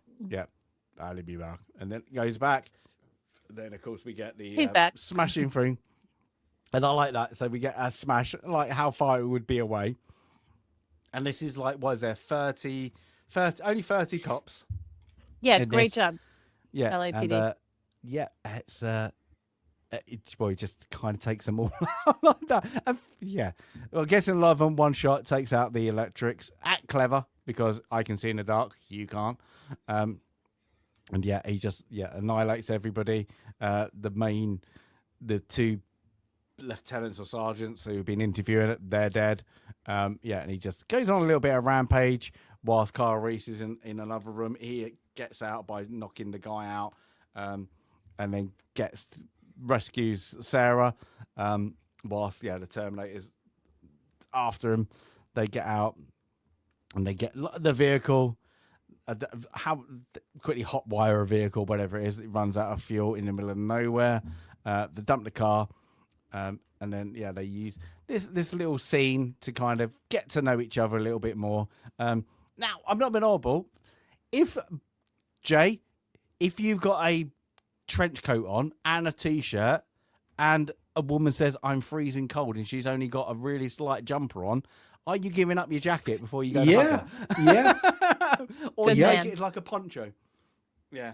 Yeah, I'm not sure what his thought process is here, especially with his infatuation of her. It's even more odd that that wouldn't be the first thing you did. Yeah, you're gonna okay, take it off and we can use it as put it over both of us. At least. Yeah, something but every time. Definitely not nothing. Why wouldn't he not do that? And that's it. Yeah. So, but again, that's what happens when you bite the guy's hand. Like literally, don't bite the hand that could clothe you. Yeah, fair enough. His hand, he's getting back at her. 2 seconds. Keep talking. I've got a really bad cough. Yep, that's good. So they're chit chatting. They're getting to know each other. He's brought a few things out of the car, and then later, when Stasis comes back and advances the film, they're going to make their way to a hotel. But he's going to go get a few more items. So he's taken the battery out of the car. He's taken the flashlight and a couple other things out, but he's going to make his way to the grocery store and get a few other items to do a little chemistry when they get to the hotel room. But this part, he's been shot.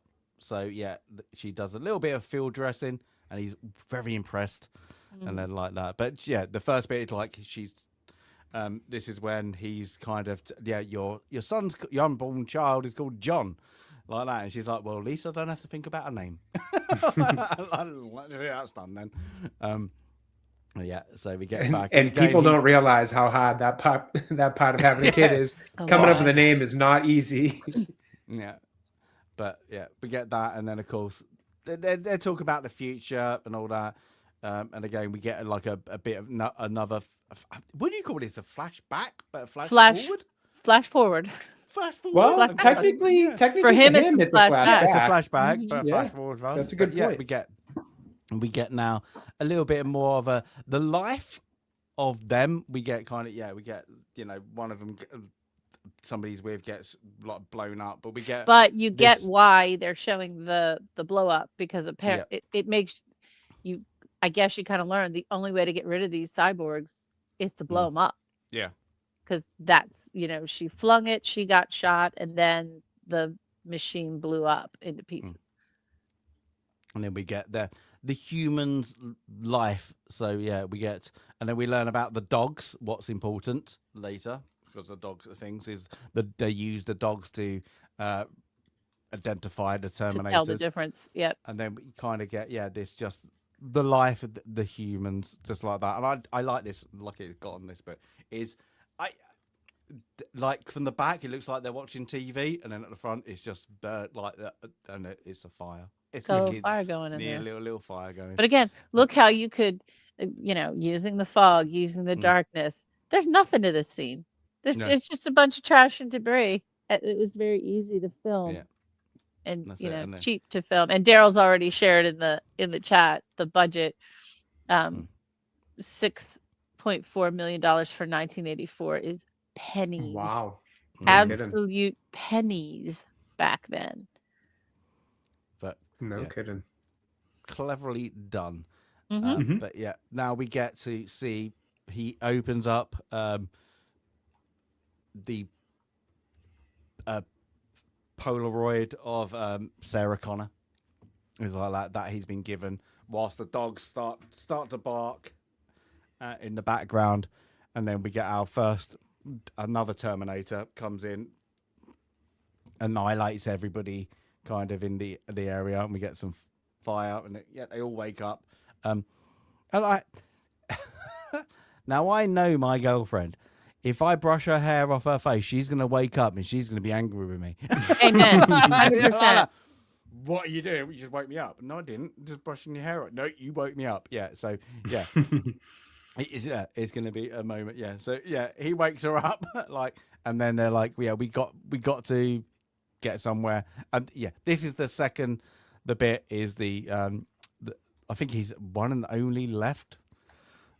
Must be his last words. Yeah, maybe is like, yeah. Have you got has a cat died in there? Yeah. Oh God, it's bad. It's really bad. Yeah. But again, It just why looks couldn't like they- a creepy animatronic. Yeah, it's bad. Maybe like what did they use? Like we can't. It's kind of like Oh, a weird God. latex and something else. Yeah, that's It's what weird. that's what I'm I mean by guessing like it not, just yeah. doesn't look Yeah. real like at all. It just Yeah. looks like And but the thing Frankenstein's is, like, monster. It looks It's just cheap. not right. yeah, but we've got like the technologies there. Maybe that's why the budget. Like you can Yeah. overlap, like I'm gonna say it, like a Star Wars with the lightsabers. You can overlap stuff, so you Oh, could yeah. have had a split screen. Yep, Of like, don't with move half so his face. much. Yeah, Mhm. half his face and half his face. Like if that left hand face was Arnie, and they kind of tried to blend it a little bit, it wouldn't. It would have this looked bad. better than this. Yeah. Yeah. Like it's even his lips. Like there's no lips. It just looks like he's got like. He I don't almost know. looks like when it's still like this and not moving at all, it almost looks like one of the puppets from Team America, World Police. Like it's got that weird fake Yeah. facial look to it. Like it just doesn't look human. It's not a very well done. Mm. No. And I don't know why they kept going back to it either. Like this couldn't have even looked that good for 1984, right? Like how could they have seen this and been like, oh, we should do another shot of that fake head that we've been using? It just doesn't look good. Yeah, I think earlier films did much better. That's than what I this. mean. Like Yeah. they should have been able to at least recognize, like, this doesn't look very good. Maybe not. Maybe let's not go back to it a second time. But You have They to did. explain, Daryl. The Los Angeles police cars have 3 different slogans now. I'm guessing this means now, or did they at the time? Could be now I and- wouldn't know. Yeah, protect- I And wouldn't- back then, a lot of them are protect and serve, like across the United States. Oh, Protect and serve. Slipknot fan. It looks okay. That's the thing. I think we've said this before. We've gone like you have to go for the 1984 brain, but then we've seen better. Yeah, that's where my disconnect is happening. And I will say It's a bit too, ropey. Slipknot, I think when you see it moving in the scene, it looks even worse too, because the movements are very, again, it's supposed to be, you could make the argument that it's it's robot. It's supposed to be a robot. But the problem is Arnold doesn't move as robotic as this thing moves. So like now you're getting two different movements, even within the realm of thinking they're supposed to be moving robotic. Like one significantly more in a bad way. They did like a sweeping camera around this bit and then just in focus, they just static focus. We need to show you this bit. Right. Just they really back draw of the too head, much attention Arnie, to it. side of the head, and then just the weird bit, and then just the close up. Like I don't need to see the nose and the mouth and the forehead. Just like give me like the visor bit. Like it, it's a bit odd. But yeah, and then you get back to the Arnie with. I do like it. What the guy says it, and he goes, "Oh, what are the what suggested phrases?" sayings, I should say.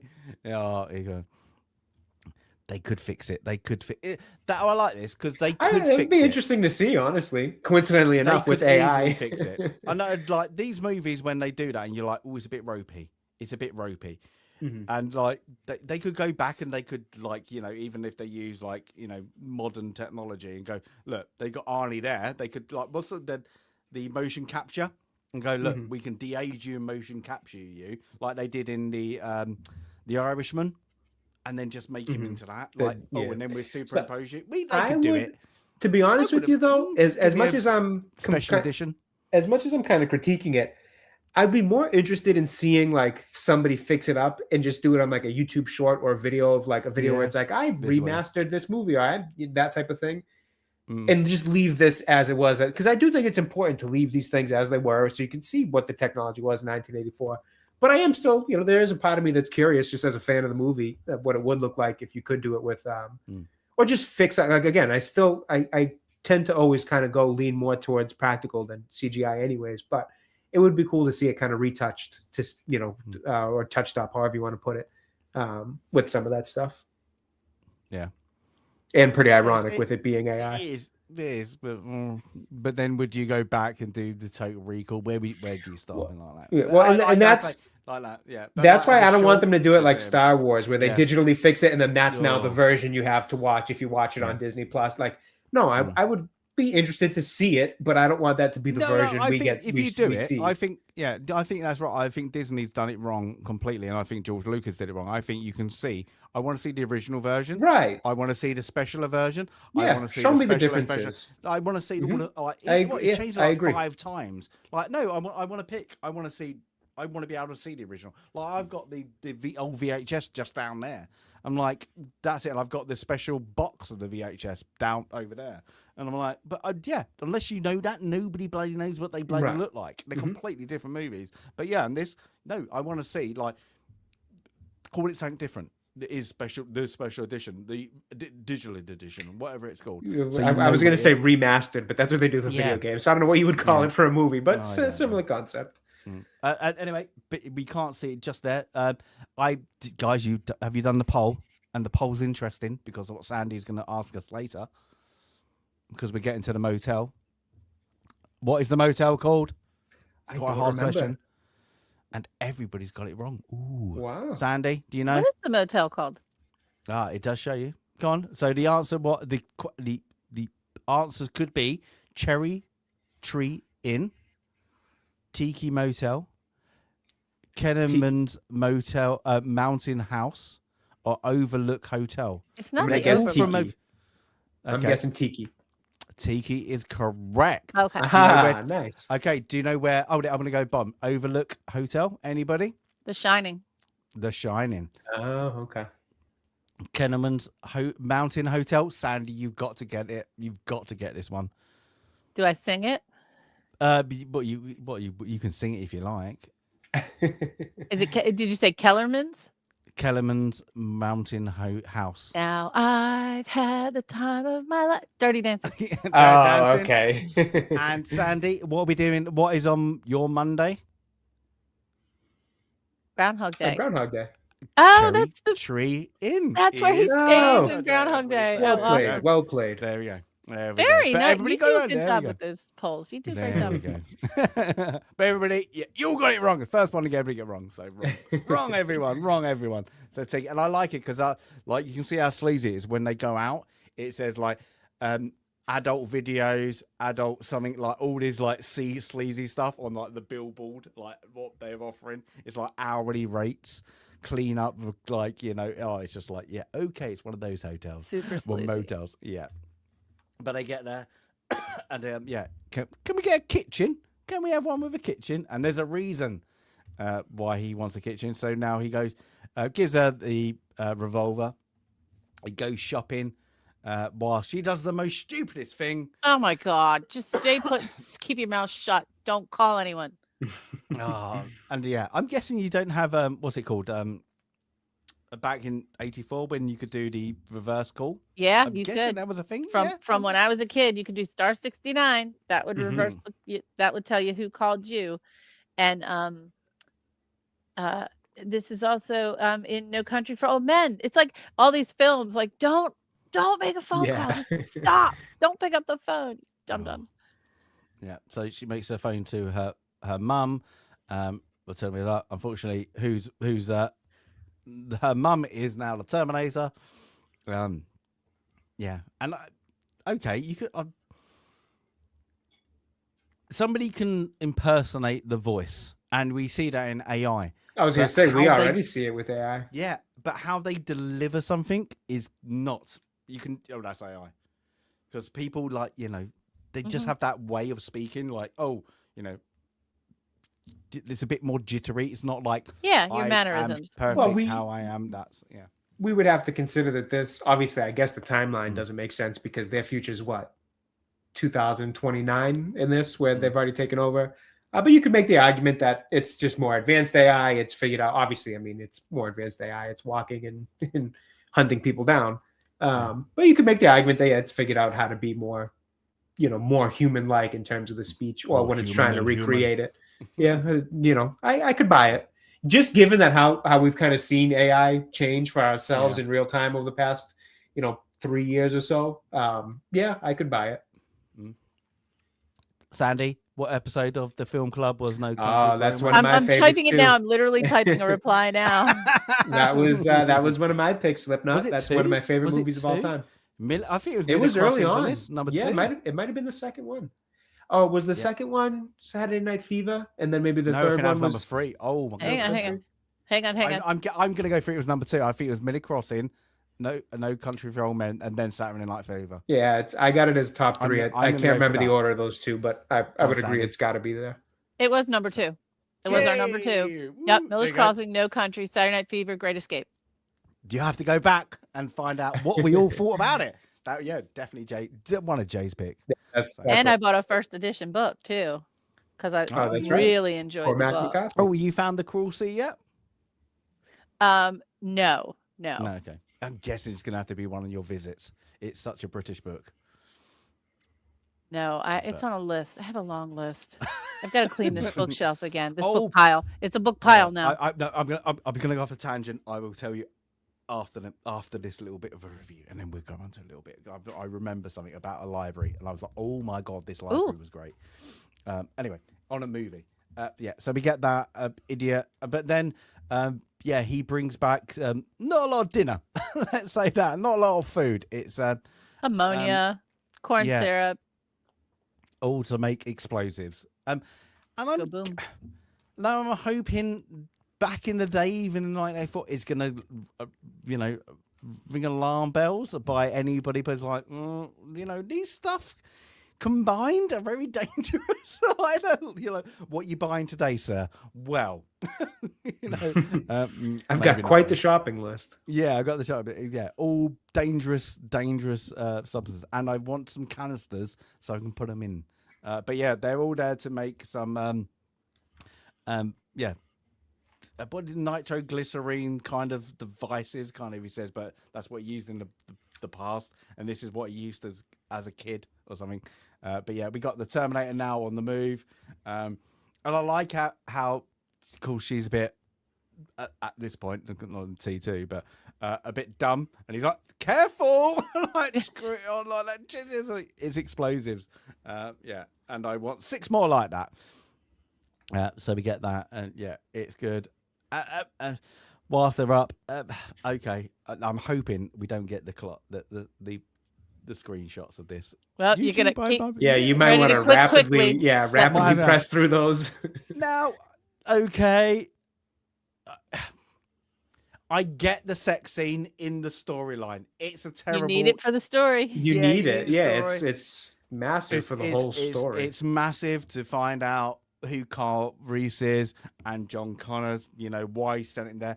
Oh, what a terrible scene, though. It's just like, because of the nature of it, you need it because of it makes sense to the story. Very 80s Oh, again. It's another very- 80s ism. Yeah. Yeah, it's just, like, should we, we're getting hunted by this completely killer kind of person. And then let's make love. It's just like, it's a bit odd. It's like, I'm gonna quickly, there you go, no, love making. Yep. Okay, good. Love making. There we go, love making. There we go. And let's just say he's a potent little fella. Let's say that for later. But the Arnie's coming back, and I'm guessing, I 100% they thought that, you know what, this looks really cool of the Terminator being on a bike, not on a car for T2, and they went, but the bike is absolutely terrible. Let's get him on a Harley. Let's call it. 100%. So they've done that moment to produce John Connor. Hopefully more than a and- moment. Just saying. Don't know. But yeah, the dogs start shouting, and again, it's you say, great effects. Like, and I bet you this was what he was doing. Like, I'm going to do the point of view to show that, because you don't have to have to be that clever, like things. But yeah, we get there now. Arnie, again, we're now back in chase mode. But are we going to ask the You know, question Tom. again? How did he find them? Because she phoned him. She gave him the number. Yeah, Oh, the phone. duh. Oh, I'm Yeah. sorry. I'm sorry. In this scene. Yes, in this scene. Yeah, she was stupid. she gave the number, and then he calls him and back. then he Goes, called give me your back. address. That's right. Yeah. That's right. Mhm. That's it. But he went But straight you to get- their room, though. I'm guessing they didn't show that he probably killed them. What was I forget what exactly shows on his screen when he's scanning. I don't know if there was any indications like leading him on Maybe the. there was something in the Yeah, Maybe. and I in the just little wasn't paying office. enough Okay. attention. Hmm. There might have been You something can in that all that red vision that we see that was like, oh, go But this way. The I good don't know. thing about this movie, you don't really have to. You don't think. need to think. It's fine. Yeah, It's I think okay. Don't worry that's about yeah. it. Don't worry that's about a- it. I'm that's good with definitely it. part of it. Totally Because fine. we've got another car chase, and then of course, we go back. And do you know what really annoys me? That he took so much time making these explosive devices, and they're in this tunnel. And how crap are they?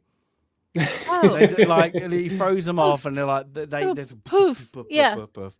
And then like the Terminator gets a shot off. He's been shot in wherever, and they're chasing.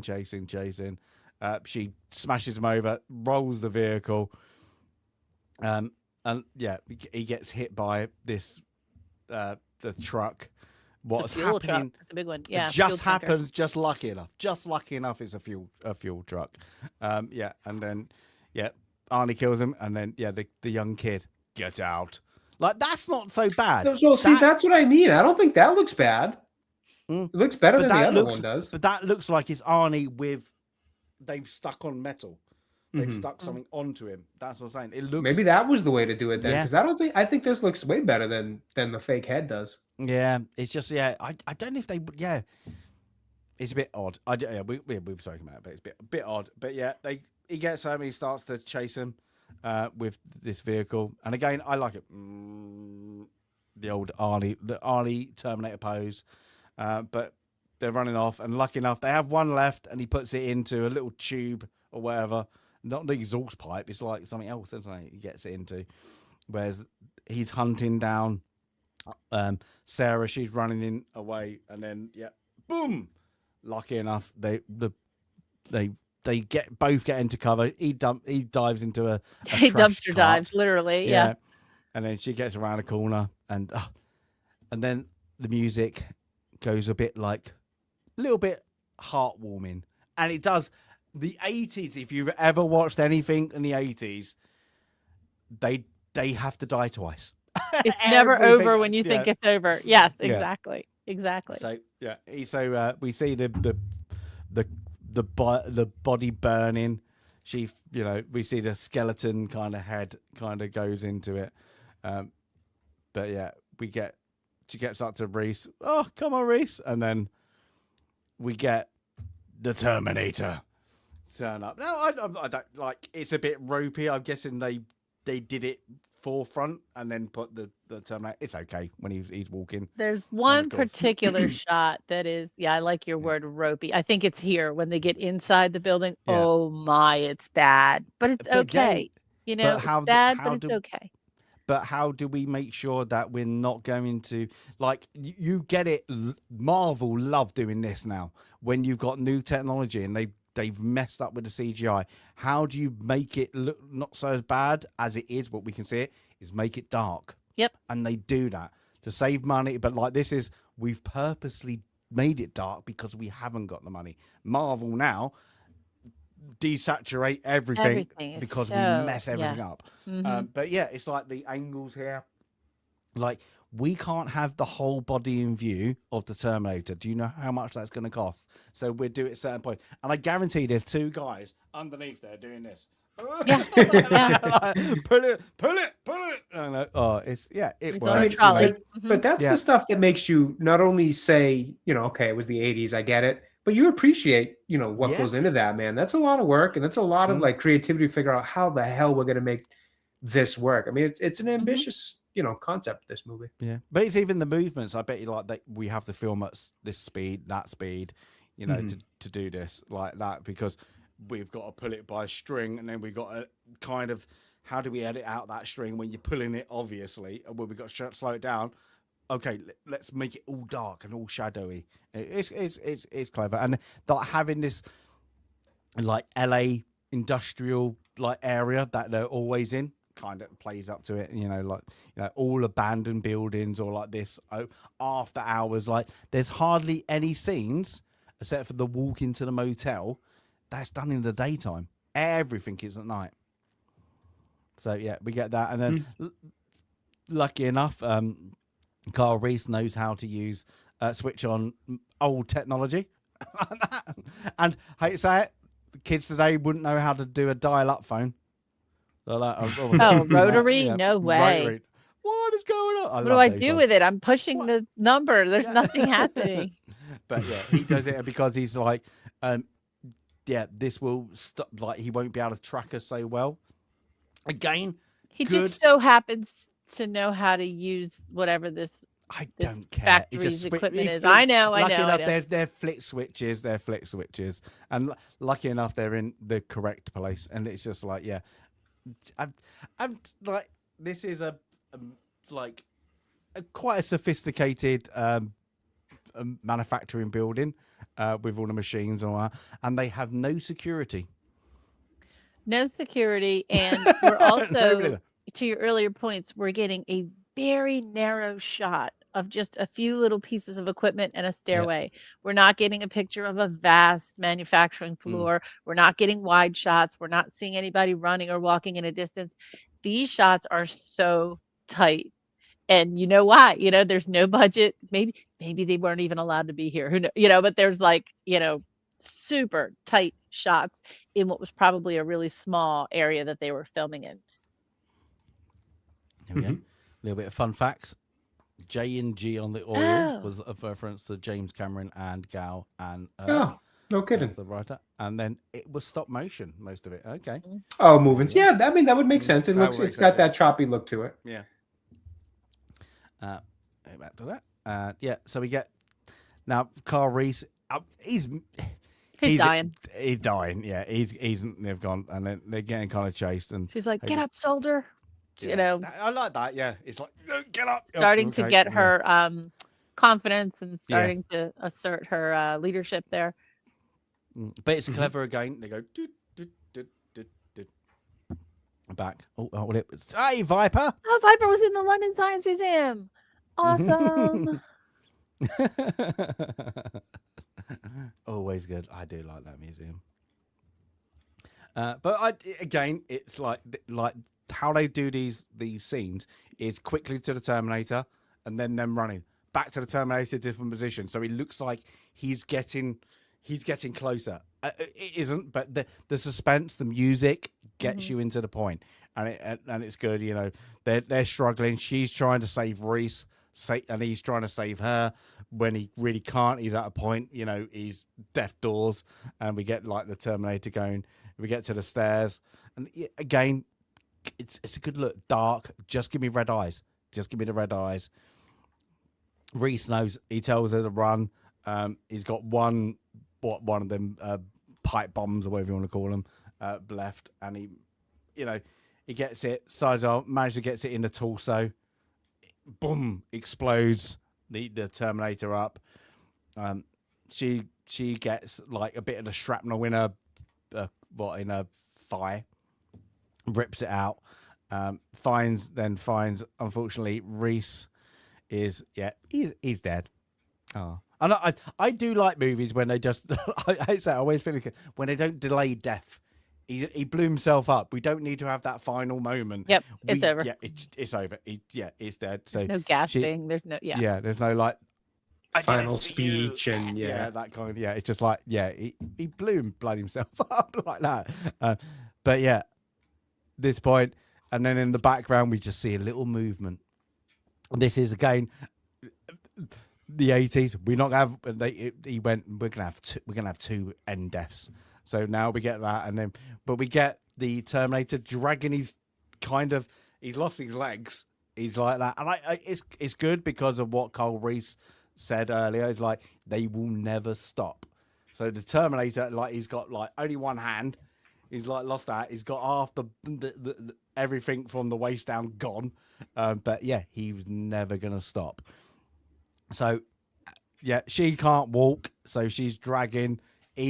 The Terminator's dragging his kind of hand after him, going through. Lucky enough, she gets. There's a metal press. How handy! Yeah, it's movie magic, as we say. Yeah, and a grid, like a safety thing. And I hate to say it. One, she was lucky to realise by doing that, as the hand come out, the activation device was just around the corner. Right around the corner. and that she knew that's what that was. You know, she knows how to work a metal press, obviously. Yeah. And then terminated fucker or something, wasn't it? Some line. Yeah. And then we get the crushing of the Terminator. And finally we get the Terminator's been terminated. And it's just it's a bit. It's a corny, but it's 80s. It's very 80s in terms of how you end a movie like this. Yeah, I like That's it. And then we get the hand. I get what Sandy you said earlier. Was it set up for a number 2? Because it's well written to set up and not have consequences in the movie that doesn't make sense to have a number 2. Right. Like it's almost, I don't want to say it's one complete story in 2, but it's just something that I wondered, did they know that they were going to say, okay, well, the metal machine can be defeated, and now in the future, these liquidy transforming machines are gonna, kind of take over. But they said they didn't. They said they had the idea for a different villain, but the idea for T2 didn't come really until the success of Terminator, the Terminator. See, I could believe that a bit. Yeah. Like in the T2, you get the arms left because he's not been crushed. Like there would be a chip, it just makes kind of sense. Yeah. Well, I believe it because I feel like, it's a tight story that wraps itself up, and this could have been the one and only Terminator movie. It's not like it leaves itself promising a second one or that it needs a second one in order to kind of finish the story. Like you're fine just thinking, okay, so that's how this guy John Connor was. Like, you don't need to meet John Connor. You don't need to see more. Like, you could be fine just understanding that. Okay, that story was that guy John Connor, the hero of the future. This is the story of how he, essentially came. Well, I guess we'll get to that in a second, but how he came to be and the whole purpose of Kyle Reese's character and what it meant for John. Like, you kind of get all the emotional impact, the storytelling, everything you need from the story you get in this movie. So I could believe that, they maybe had the idea for it if it were to work out, and then, it did. So they went But that route. how many movies do get a sequel, but because of the first movie was, we're going to be one and done, then they do a sequel and it's messed up because it doesn't fit. You mean like Right. Joker The 2? unnecessary sequel? Yes. Yeah, just because it's not done right. It's not like, you can play onto it. Or there's a sequel, but because it's finite, you mess up the plot of the first movie, and you're like, that just give me plot holes. That didn't make sense because of that part. But yeah, this, because it's what future and all that you could change it. It does. Like that's the thing too. I think it inherently lends itself to being open to sequels if you want to, given that it is a time story between future and present. It inherently has the ability to be more if you want it to be. So I think, again, a kind of another clever thing about the writing of this story and the story in general is that in and of itself, it opened itself up to being a franchise should it be successful. And if that was the route they didn't choose to go, it still stands alone as a good story, good movie. You don't necessarily need any more, but great if you can get some more. Yeah, and now they didn't. I guess at the time they didn't think we're gonna milk this. Yeah, we're gonna milk it, baby. Yeah, that's fair. But yeah, we get everybody. Yeah, goes in body bag. Everybody's off, and then we get her put into hospital, back of an ambulance, and then we get her in a very This is so 80s vehicle. And then she's pregnant. So what, 6 months maybe, I don't know. Is now she's doing a recording of kind of her journey to the point to what it is right now, to the future John Connor. And then it's just a bit like, I get it, because I don't like how she kind of makes out like Reese was her love. I don't get that bit. In like, just a few hours, we had a love for a lifetime or something like that. I'm like, he okay, must have been. He was good. He was good. Well. He was good. He rang them bells. Let's say. Oh. But yeah, so she's in Mexico. Hey, in Mexico. What is 40.3 liters? What would be what pesos? 40. That is cheap, isn't it? 40. What a liter? Well, no, times 4. Right. So because we pay by gallon. So it's $1.20 a gallon. That's about right. That's there you go. For back then. So so she goes off. This is literally an ending, but it's all just it's to set up the Polaroid. She's back there, and while she's doing it, some young kid, let's see, we takes a picture on the Polaroid, and if you don't give me $5 for the pretty, because you're beautiful, my dad's gonna beat me. Okay. So she's like, I'll take it, and that's the game. Oh look, we've seen it before. Good little setup, and then the kids goes off. Oh, there's a storm coming. Yep, there is a storm coming, and it ends on really bad CGI again, or whatever you want to call that. I don't know. It's bad, but the movie ends on her going into Mexico. With a storm is coming, and the movie ends literally like that. That is it, and it opens up to what will happen. But again, it does actually line itself up to, you can have a sequel. Like today, if that is a movie, there's a sequel. There's going to be a sequel. Yeah. If that is like a production company, like back then. If it's going to make a hit, this is like a well, now you get signed on for 3 movie deals before the first one's even been written. Out the door. It's going to be crap, but don't worry about it. We got a 5 series deal. Yeah, that's it. But Sandy, numbers. So I've put a photo of a gentleman on this slide, and it is not James Cameron. Yeah, I knew that. You know, it's not James Cameron. I want to highlight. Is it the original Terminator? No, but amazingly, we have talked a lot about the special effects, and I want to talk about Stan Winston, who was the director of special effects for this film and who is a highly acclaimed 4 Oscar winner special effects director. He had Fantasy 2, wasn't it? Yeah, has done Edward Scissorhands, Batman Returns, Terminator, Aliens, T2, Interesting. Avatar. He also did Jurassic Park, War of the Worlds, Indiana Jones, and the Kingdom of the Crystal Skull.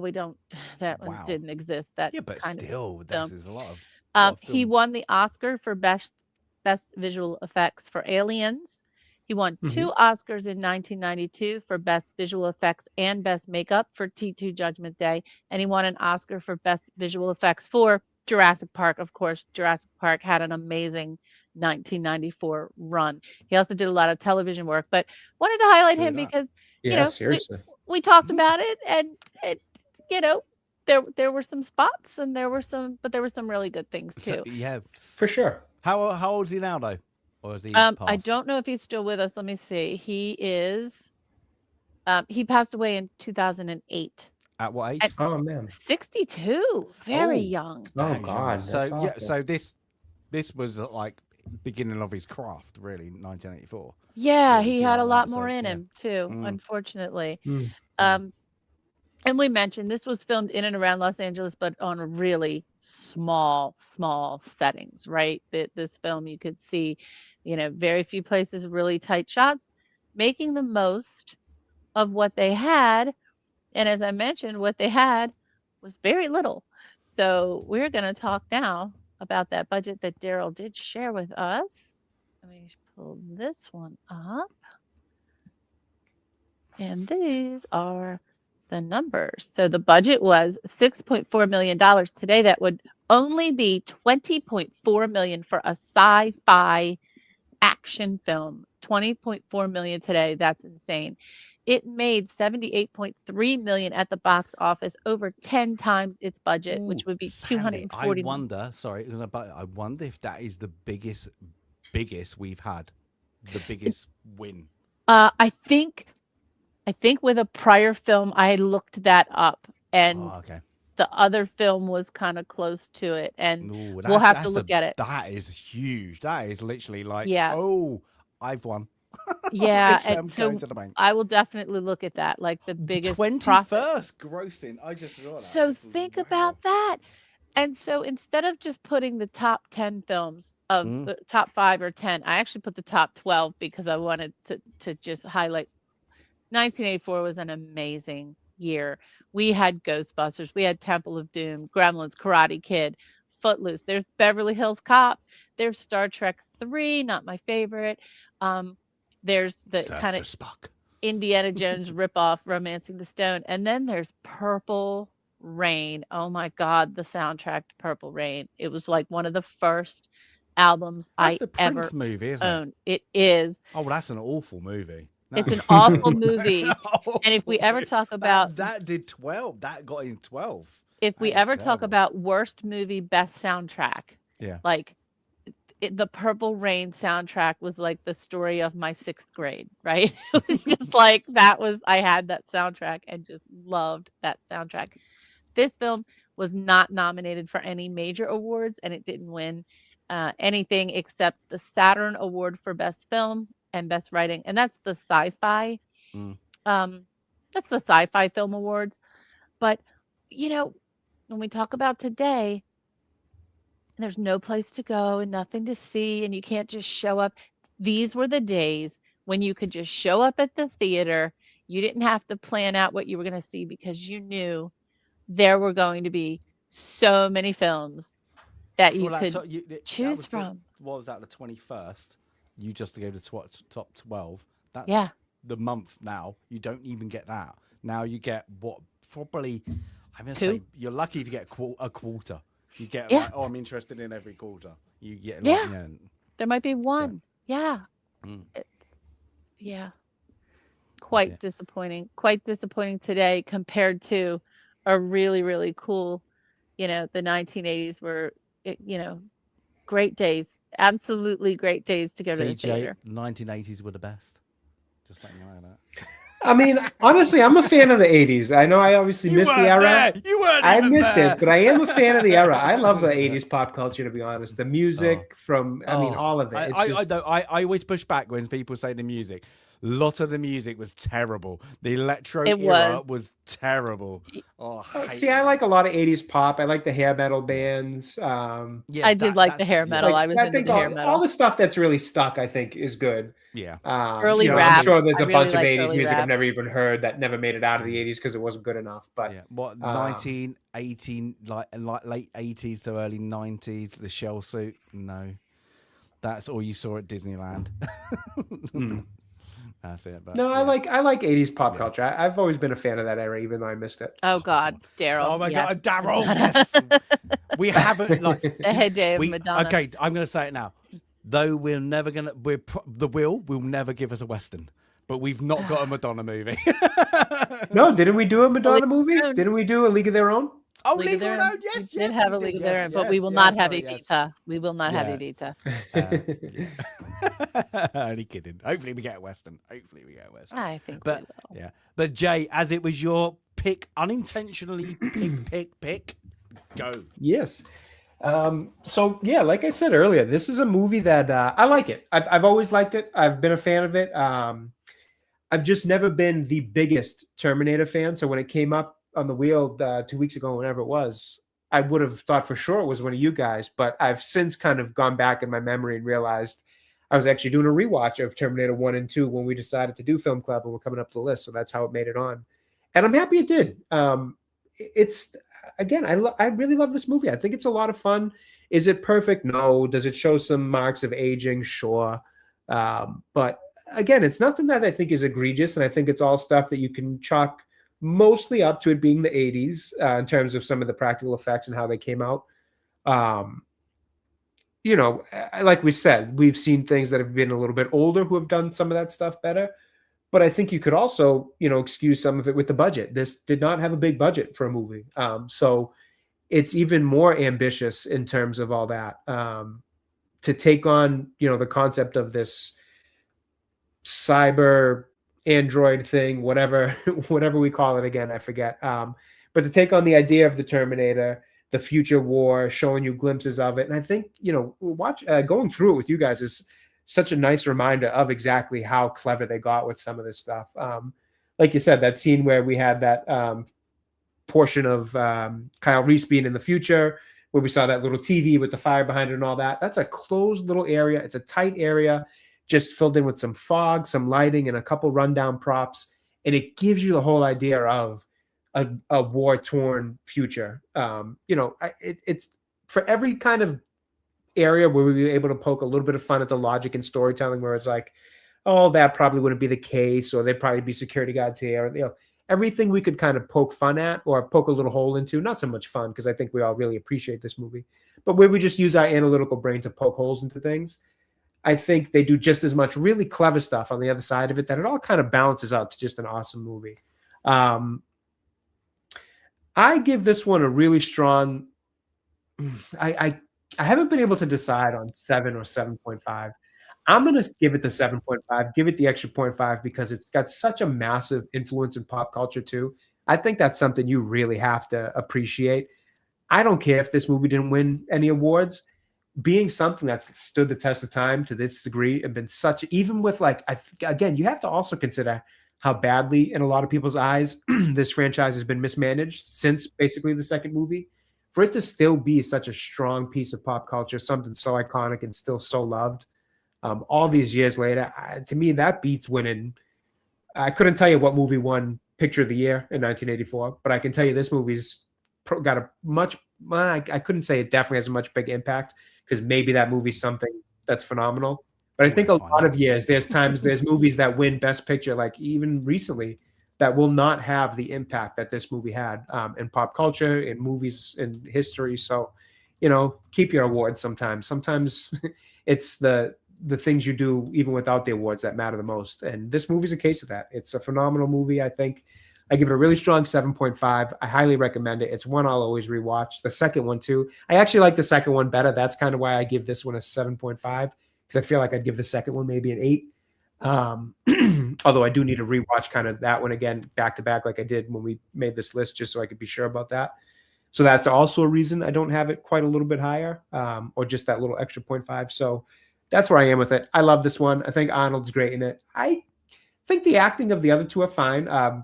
Kyle Reese's actor's name, I'm forgetting his real name. What is it again? Michael Biehn.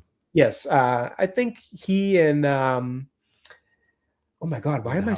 It's been a long week. My names are just slipping my mind. Linda Hamilton. Yes, she was just in Stranger Things too. I don't know how. Like the names are just not coming to my mind today. I think they're fine in it. I don't think they're great. I think sometimes Michael Biehn, if I'm saying that right, can be a little bit weak in some of his dialogue. Kind of when he's got some that's stretching on too long, I noticed it starts to feel a little bit wooden sometimes. But again, I think overall all the acting's fine. It feels very 80s, which I love. Yeah, I got nothing but good things to say about this one. And the few areas that I think it has some weak spots, I think are outweighed by the good of the movie. So that's what it is for me. That's good. Sandy, go. Well, Jay, I'm with you. I also agree that T2 is the slightly better movie, and that also impacted my rating of this film, because I know I would rate T2 higher. You know, we always have those conversations. Is it Terminator 2? Is it Alien or Aliens, right? So I fall in the camp of Alien is the slightly better film, and T2 is the slightly better film for me. But I know among our little nerd group, we have a lot of different combinations of preference there. I do appreciate what they did with the budget that they have, and I do appreciate the intelligence used to, to try to make the most of a very limited set. And as James was pointing out, going dark, using a really narrow camera angle, all of those things, you don't think, you kind of don't think about it. It feels like in some scenes you're looking through the eyes of the Terminator, so it is a narrow range. In other scenes it's just really close. They're hiding. So when you're hiding, you are in close quarters. So it's not distracting.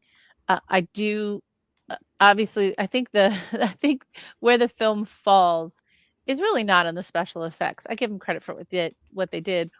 It is some of the dialogue. It is some of the acting. I don't think that any of the main actors are exceptionally good actors. Although, Arnie, we're only getting a handful of lines from him, and he's playing a robot, so maybe that fits for him. Overall, I give the film a 6.5. I would have given this a 7, but I'm giving T2 a 7, like you, Jay. You're going to give the higher score to T2. Yeah, so fair enough. It's a 6.5, and it is a strong recommend. And again, for the impact of this film, to have 2 throwaway lines become so interwoven into our culture. I'll be back, and come with me if you want to live. This movie really struck a chord. It was probably more, there were plenty of sci-fi-ish films before this film, and there would be more after, but the dystopian future piece mixed in with the sci-fi, mixed in with the robots coming to get us, all came together in a really cool way. And I definitely appreciate the film for that.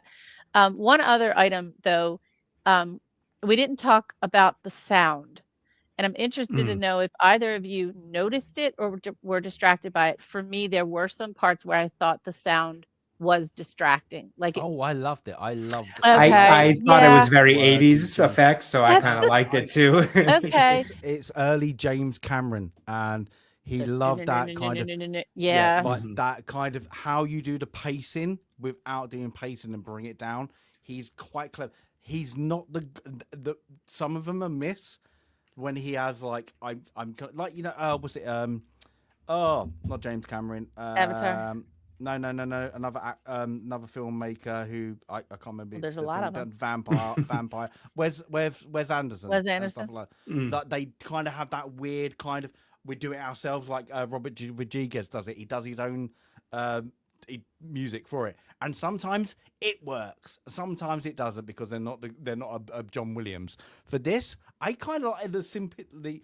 I'm going to bring it down, and I'm going to like I'm going to do it. I like it because it's cheesy, because it's 80s, and it kind of works for that kind of, it's not a endorsement like we got our next one where they've got a lot of pop culture into it. Right. I like it, and I think it's not great, but it fits, and I like. It's a little distracting for me. Like, I would expect a little more sound effects around the Terminator, but I understand, you're looking at, there was a sparseness to it.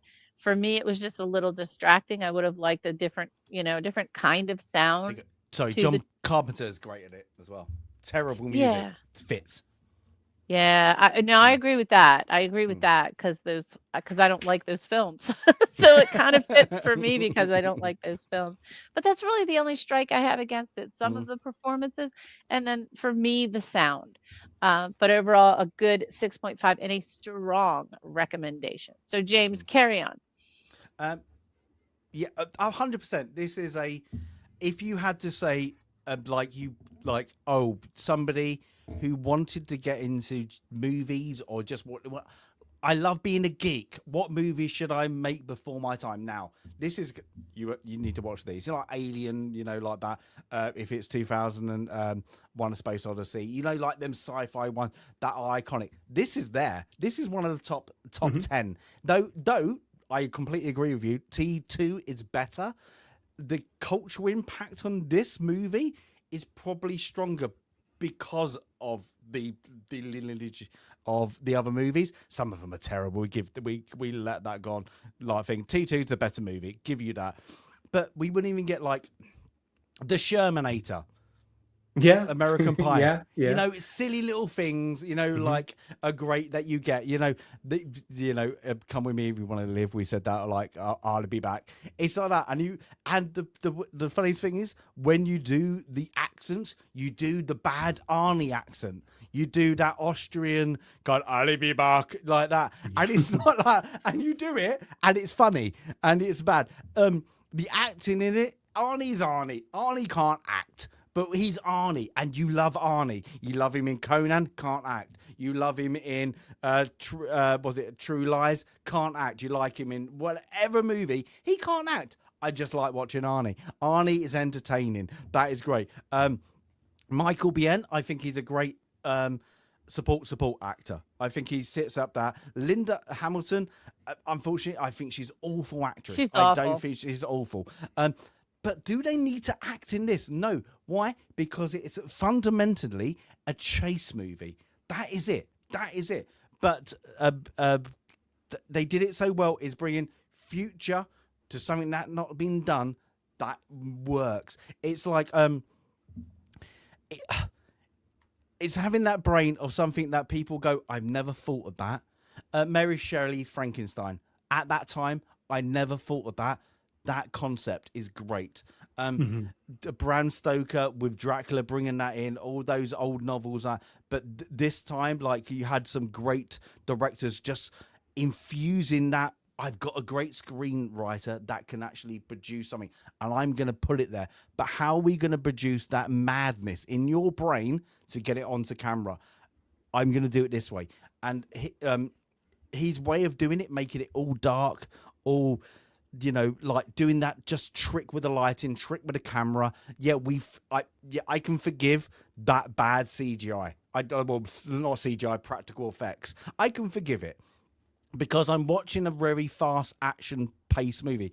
How long is the movie? It's very short. What is it? About an hour 45, I think, maybe a little more. Really compact. Like that point where you get to her first point where Cole Reese and they get arrested, that kind of thing. That is I'm in a movie. I'm watching. Like, it's an action movie. It's supposed to be there. You can't take it seriously, but you can take the concept, the information around it seriously. Like what? And we've said this in other ones. Like me and Jay, when we were talking about AI, the AI concept, it makes people talk, and it's one that. So I think this is gone like it gets into like that pulp culture, culture, and like and gone beyond the test of time, because it's that makes me think what would happen. Like it makes you if AI got there. And it's now like back then it'll be like, the computers are getting more smarter. Now we don't need like a whole room for a computer. Now we can have them on our desk. And now we've got of course AI. So the concept of it, I love. I think is there. Now, I always swing with this one 7.8. So I'm going to go bang in the middle. I'm going to go 7.5 as what Jay did. I do like T2 more just because it's polished. Yeah, it's a polish. I think that helps it a lot. Yeah, it's a polish, but without this, it wouldn't be polished. So I get it. Yeah, you don't need good acting. You don't need an actor to the Terminator. You just need Arnie. You just need build big body. Looks like a polished turd, I suppose, like that. You can just go out there and I just need you to walk and look really strong. That's it. I love the movie. I highly recommend it. It's one of the nerd ones out there that you can just enjoy. There's not much, there's been comic books, but they're not very good. There's not been much action figures. But you can have like an Arnie on your desk or whatever. But if you're into the geekdom, the nerdom, it's there, and you've watched it many times. Like it's one of those ones where it was great to watch back to start to finish, because when they come on, you watch the end, you watch the beginning. Even T2, even some of the later ones, you can put it on, you can watch like 20 minutes and do something else. But yeah, when you first watch it, it's great. So it's an endorsement of the how to do a movie in the 80s and how to do it on the cheap and how to do it clever. And I like that, and that's why I appreciate the old James Cameron. Is when he gave us something. Give us something good. Give us something interesting. Don't play up to Hollywood. Now I can't stand any of his movies, and that's the thing. Is like that. You gave us something clever when you didn't have a budget. Go back to that when you can just go, I've got a good story and I can be clever. Not I've got the budgets and no story. That's it. But yeah, that's mine. A 7.5. A 7.5 easily. So yes, that's it. But well. Recommended on the go figure. But is T2 on there though? That's what I was going to ask. I don't know. I don't think I put it on. It should be on there because we've been lucky so far getting the Godfather. We didn't have Godfather 2. Correct. We've had Star Wars, not Empire Strikes Back. So might have to put it on that now. We might have to put it on there now. I'm surprised I put this one and not the second. Honestly, I think I was just I rushed myself making my list of movies for the big list that I need to go back and just see what needs to be added. I know we were going to look at some 2000s ones too that I need to do as well. Oh yeah, perfect segue. Shall we? Yeah, Go on now, do it, because I know Jay's going to be in trouble. I'll talk really slowly. So here in America, Monday is a silly little holiday, but I actually worked for many years with a woman from Punxsutawney, Pennsylvania, and she taught me the true meaning of Groundhog Day. Now you have to explain it, because I'm a stupid European and I only watched the movie. So actually, probably all of us from the entire East Coast are looking forward to Monday to see if the groundhog will see his shadow. If he sees his shadow, then we're in for, spring. Is it six more weeks of winter? Is that what they always say? Right. Spring will be around. Now, I think when he sees a shadow, correct. Right. He sees a shadow. It's 6 more weeks of winter. Boo. When there should only be like 4. If he doesn't see a shadow, then we're in trouble, because it'll just. I think you're in trouble. I think we're in trouble anyway. But yeah. Regardless, I'm not getting rid of the snow we have now till May. Is it always done at the same place, and is it done in the same place in Punxsutawney, Pennsylvania? Yeah. And it's also done on this big stage with a bunch of lights, and they pull this poor little groundhog out of a cage that it's in, and the whole thing is just. It ends up peeing and pooping all over the handlers because they literally scare the crap out of the poor thing. It How is. long, can I ask how So long like has the this been shadows are going? relevant. How long? Years. Yeah, but is it like Sandy, you decades know or is it better like than I. 50 Oh, years? let's see. When When the was first the one? My Yeah. entire life, I Groundhog know that. Like, I'm Yeah, guessing it's hard not a day? thing since, you know, like the 1887. what? 1887. 1887. February 2nd, Groundhog Day. 1887 was the first Groundhog Day. It featured a rodent as a meteorologist at Gobbler's Knob in Punxsutawney, Pennsylvania. Only in Yep. America. See what happens when you got your independence? Bloody hell, the weird things you got up to. Hey, we just We it's, can do all kinds of weird things, but Yeah. if and he we have sees the a freedom shadow, to do so. That's the Yeah, point. but can I ask one thing? Why did the groundhog predict? Eats me. I don't Why know. groundhog? Donna? Did they hibernate and then they come out, or did they? Yeah. What? Yeah, they hibernate and they come out. So that must be like we'll have to look Yeah. into the whole history of it. But what it's turned into, partly because of the film Groundhog Day, where the Bill Murray character Phil Connor, his name's Phil Connor, Oh, is it? Oh, yeah. goes relives the same day over and over again. Now, people are polarized about this film. On one end, people hate this film because they have to sit through him reliving the same day multiple times throughout this film. Other people really like the story behind it because every day he's learning a little something. He's learning a little something because he's a horrible person. And every day he's learning a little something to become a better person. And you actually see him go through, okay, first he's learning things to exploit, to know the answers on quiz questions, to be able to get the girl, to be, but then he's using what he's learning to try to help people. And then in one particular scene, when he thinks he's helped someone, that person dies anyway. And he's, the nurse has to say that to him, sometimes people are just going to die. It's a whole big learning thing for him. I'm on the side of I really like the film and the meaning behind it. But what that's done is it's kind of turned Groundhog Day into a do-over day because Bill Murray gets to do things over again and again and again and again. So what we're going to do in Film Club is we're going to use this weekend, today, right now, as a do-over for our scores. So James, Jay, and myself, we all get one score to do over. It can be an up, down, or whatever. But because we do keep track of these things, we have a massive spreadsheet. We do keep track of these things. And I'm actually going to ask James, if you're ready, if you'd like to go first, what is Yes. your do-over? I'm a bit of an arse for not changing my scores. I must say that I'm very pedantic, because I have if anybody. I'm a bit of a geek into movies and series, so I have I use IMDb as my. I don't use it as what you should use it. I use it to categorize my score. Okay. It. But lucky enough, I was thinking about this, and there was one movie that I would change, and it's because and it's one we only just recently did, and it's The Cruel Sea.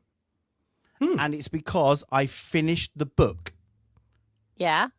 And I was it was one of the first ones where I was the book is completely being perfected and being preserved on film. So I'm going to put it up only by a 0.5. I'm not going to, so I'm going to put that up to a 0.5. Only because it's a book that is so, when you finish it, you're like, oh my God, that's the It's a movie. great book. You could time that with the book, with the movie, listening to it, and it'll be identical. So I'm going to put that up to a 0.5. The only other one I was thinking was to downgrade, and it would just be me. Do it. It do would it just down. be a downgrade of a 0.5 to Demolition Man. That was the only other one I could think of. But apart from that, I was looking at it, I was like, there's ones that I've given a low score, like Glenn Ross, Glengarry Glen Ross. and I was like, yeah, I'm gonna leave that there. I might have been mean, but because I probably wouldn't watch it, so I was probably right. So there's ones you're like, you know what, I'm not gonna go back to watch that. That's it. And I didn't really enjoy it. So there's and then there was ones was the only other one I could ever think of upgrading is because it's in the moment is Lord of the Rings trilogy.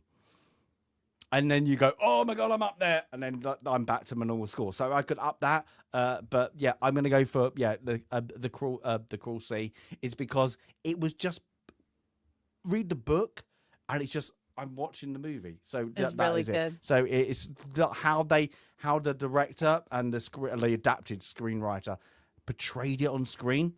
Yeah, they're exactly the same, and it's very weird that I've not had many instances, I can't remember, where the book was literally identical. So yeah, fair play to him. I thought so fair too. play to the Yeah. author. Fair play to the author that they like. What great writing to get that. I don't have to change a thing. So that's mine. That's why my little do-overs. 100%. And I wish he had written more, because I think I mentioned to you that it reminded me of the writer who wrote The Great Escape, who also wrote The Dam Busters, who also wrote other books. So I can find other writings. And this writer only wrote this one book. I wish there were more, because I really liked his writing. And I agree with you.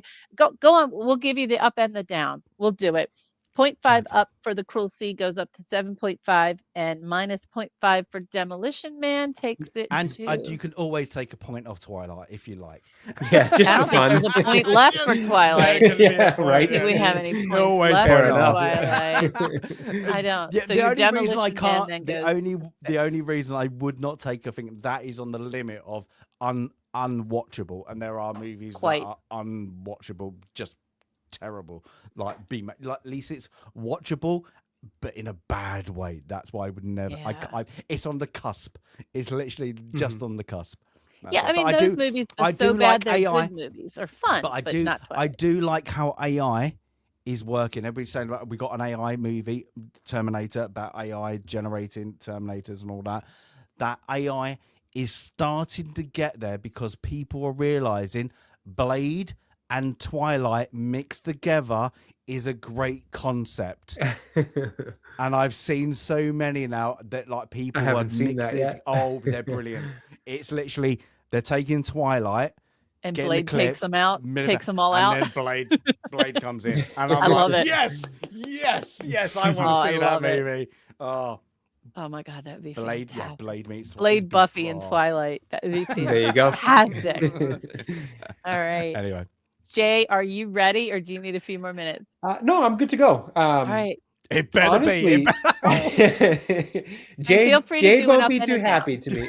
Jade won't be too happy with me because I don't have any changes for a Princess Bride, unfortunately. I still feel firm in my stance on that one. But 2 did jump out, much like Stasis. Honestly, I feel going through it, I felt pretty confident that I didn't see too much to change in mind. Thinking about the movies and the grades I gave them and why I gave them to them, they all felt pretty accurate still to this day. But 2 did jump out to me. One more than the other. I'll share both just for the sake of it. But the one that I would say is like, if I was only going to do one, it would be this one, would be Doctor Strangelove. I gave it a 6. I'd actually come in and lower that one. I'd give it a 5. I didn't really enjoy that movie, and I just felt like what it was trying to do didn't necessarily go over my head. Like I knew the kind of satire and stuff it was going for. It just didn't. I'm sorry, Jade. I wish I could have felt differently about it. I do. So much trouble. Hold it. I'm going to take the trouble. I've got to listen to it. Yeah. If you guys don't see me on the show next week, Jade had me removed. It is what it is. With you, Jade. But yeah, that movie just I got what the satire was going for. It just didn't work for me. And I almost feel like maybe grading it, I felt a little subconsciously pressured by the idea that it was a Kubrick movie and one that everybody loves. It's got such high scores, or most people love, and it's got high scores and all that. That I think I might have just given it a boosted point kind of subconsciously without thinking about it. Yeah, it just doesn't work for me. So I dropped that one from a 6 down to a 5. And then the one that was kind of my runner-up option that shocked me when I was just going through the list was I didn't realize I came in the lowest score on A Bug's Life. That was shocking to me. It appears so. I gave it a 6, and it looked like I'd have to check again. I think I almost said Stacy again. Stasis did. Let's see here. Scroll down to the bottom. Stasis had it as a 7, and Sandy actually had it as a 6.5. So I came in the lowest at a 6. And I'd actually raise that. I'd match the 7. I'm not sure. I'd have to go back and watch the episode to see why exactly I said 6. I think maybe I was a little unsure of the quality, I guess, that the rest of us would view an animated Disney film. So maybe I came in a little too low, again, subconsciously not realizing it, thinking like, oh, it's a Disney film. It's animated. I don't want to go too high, even though I really like it. So yeah, I think that's the only other one I'd come back and say, I don't really know where my mind was on the number I fell on there. So I'd It put it up wasn't one at your a 7. mind. I made a mistake there.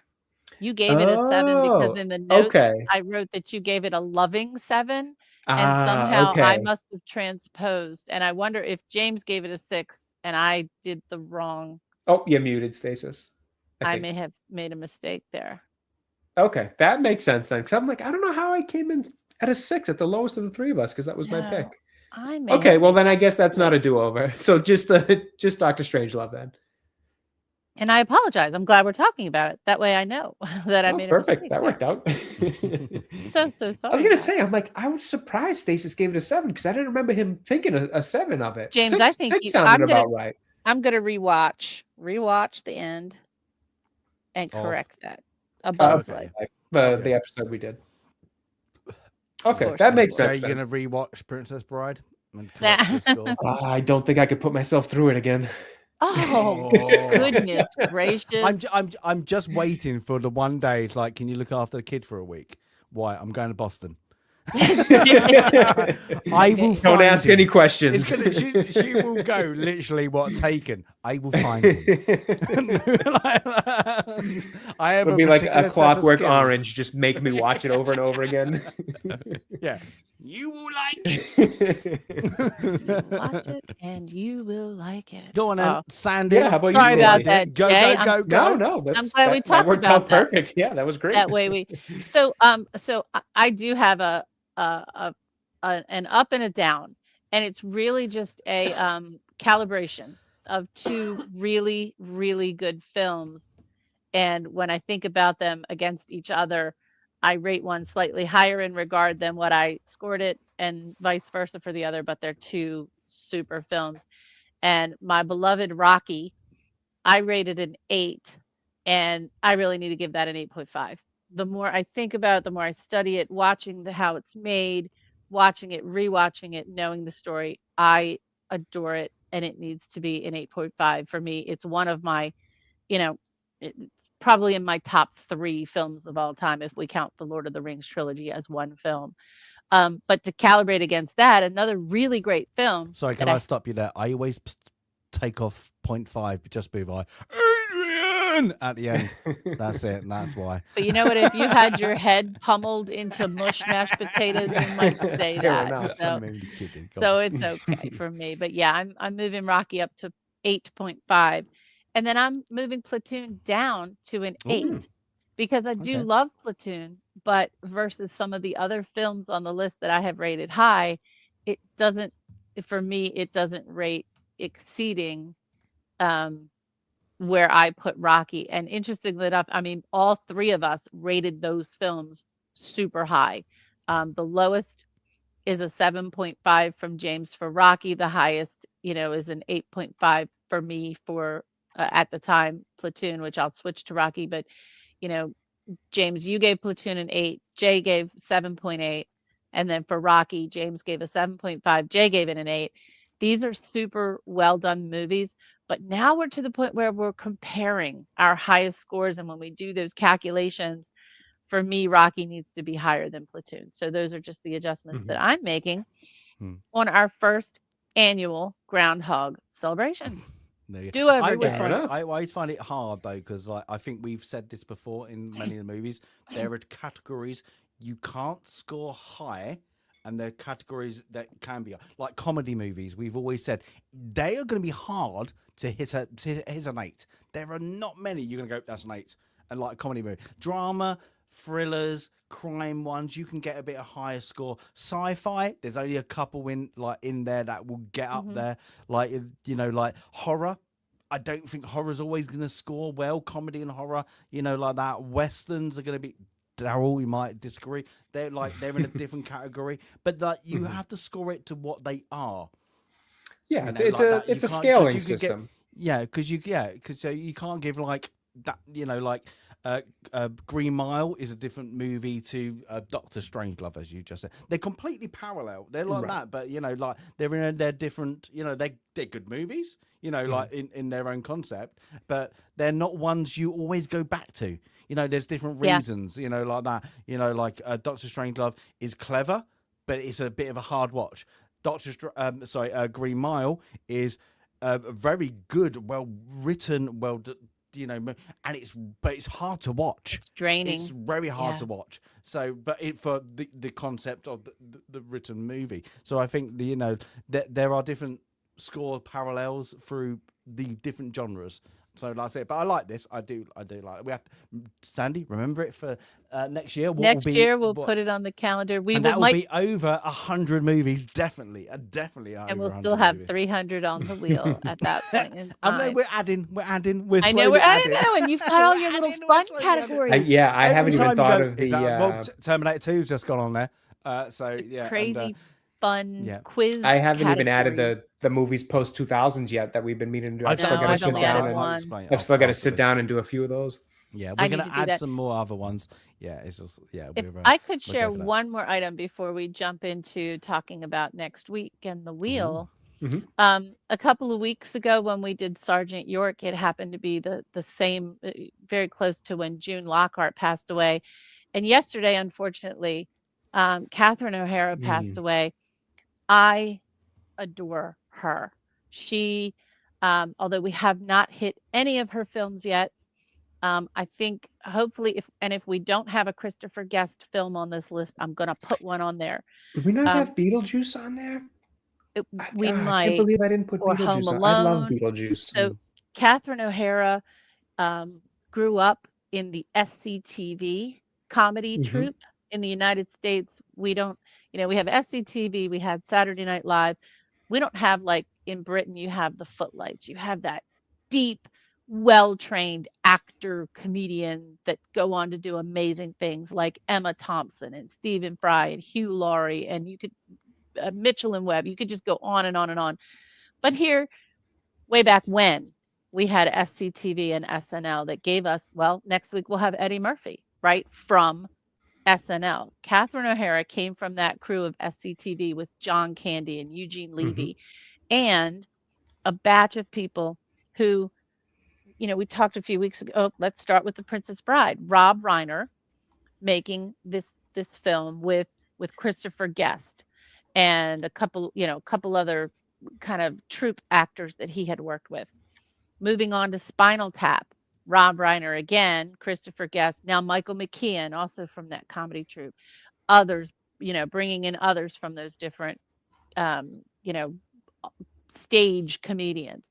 Then moving on from that, Christopher Guest started making a series of mockumentaries, starting with Waiting for Guffman, Best in Show, A Mighty Wind, For Your Consideration. These are considered like niche little films. You either love them or you hate them. I adore them. They're all made with love. They're all made with the same core group of actors. And Catherine O'Hara is like the foundation for most of those films. And she plays such different characters. The top right is her in Best in Show. A tremendous performance there. Over the top, silly, goofy, great performance. The one just to the left of that with her singing into a microphone was A Mighty Wind. And for me, that's my favorite performance of hers, where she's playing I'm going to say washed up, a past her time folk singer and with a group of folk acts who are making their one last performance as a reunion. And that film has songs that are silly, goofy songs that I still sing. And she sung a song with Eugene Levy called A Kiss at the End of the Rainbow. And it says, one of the lyrics is, when the veil of dreams has lifted and the fairy tales have all been told, there's a kiss at the end of the rainbow, more precious than a pot of gold. And it's a silly song, but it's so beautiful. All of those films were made with such heart and such love.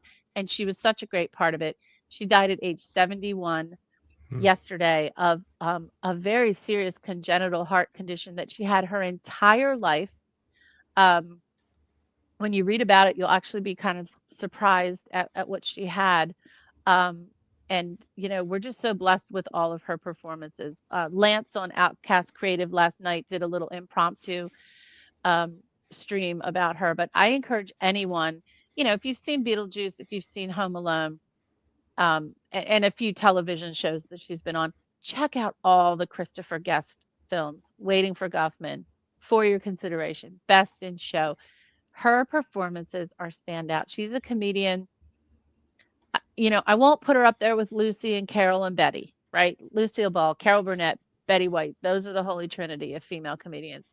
She's just below that. She can be funny just by being just innately funny. And, for me, I'm so sad. It was such a shock. First off, it's a shock to know that she was 71 years old, because she's still going, was still going. But just a shock and a real huge loss for us. No, well Jay, said.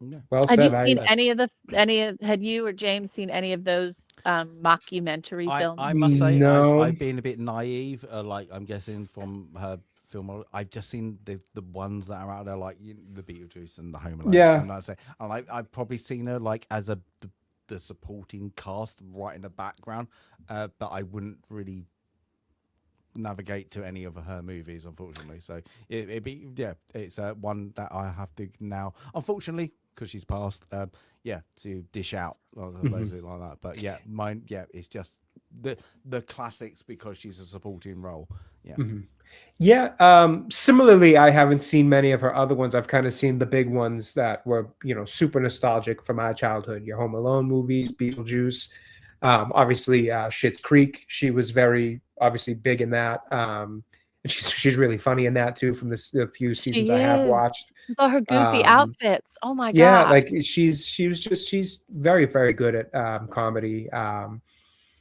Again, it's just sad, her face is a face that's tied to the movies of my childhood. Very nostalgic, and it was great to see her reprise her role in Beetlejuice, the sequel that they just did, just last year. So it's sad.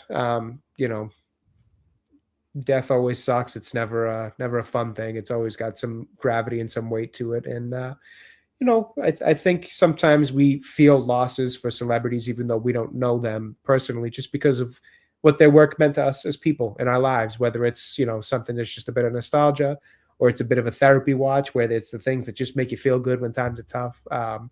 We grow connections to that and the characters and the job that was done by these people, much like her, who turn in these performances. So, I think you said everything great there. She's a great talent that will be greatly missed. I highly recommend watching start with Waiting for Guffman. Yes, I want to watch some of those now. Why am I watching this?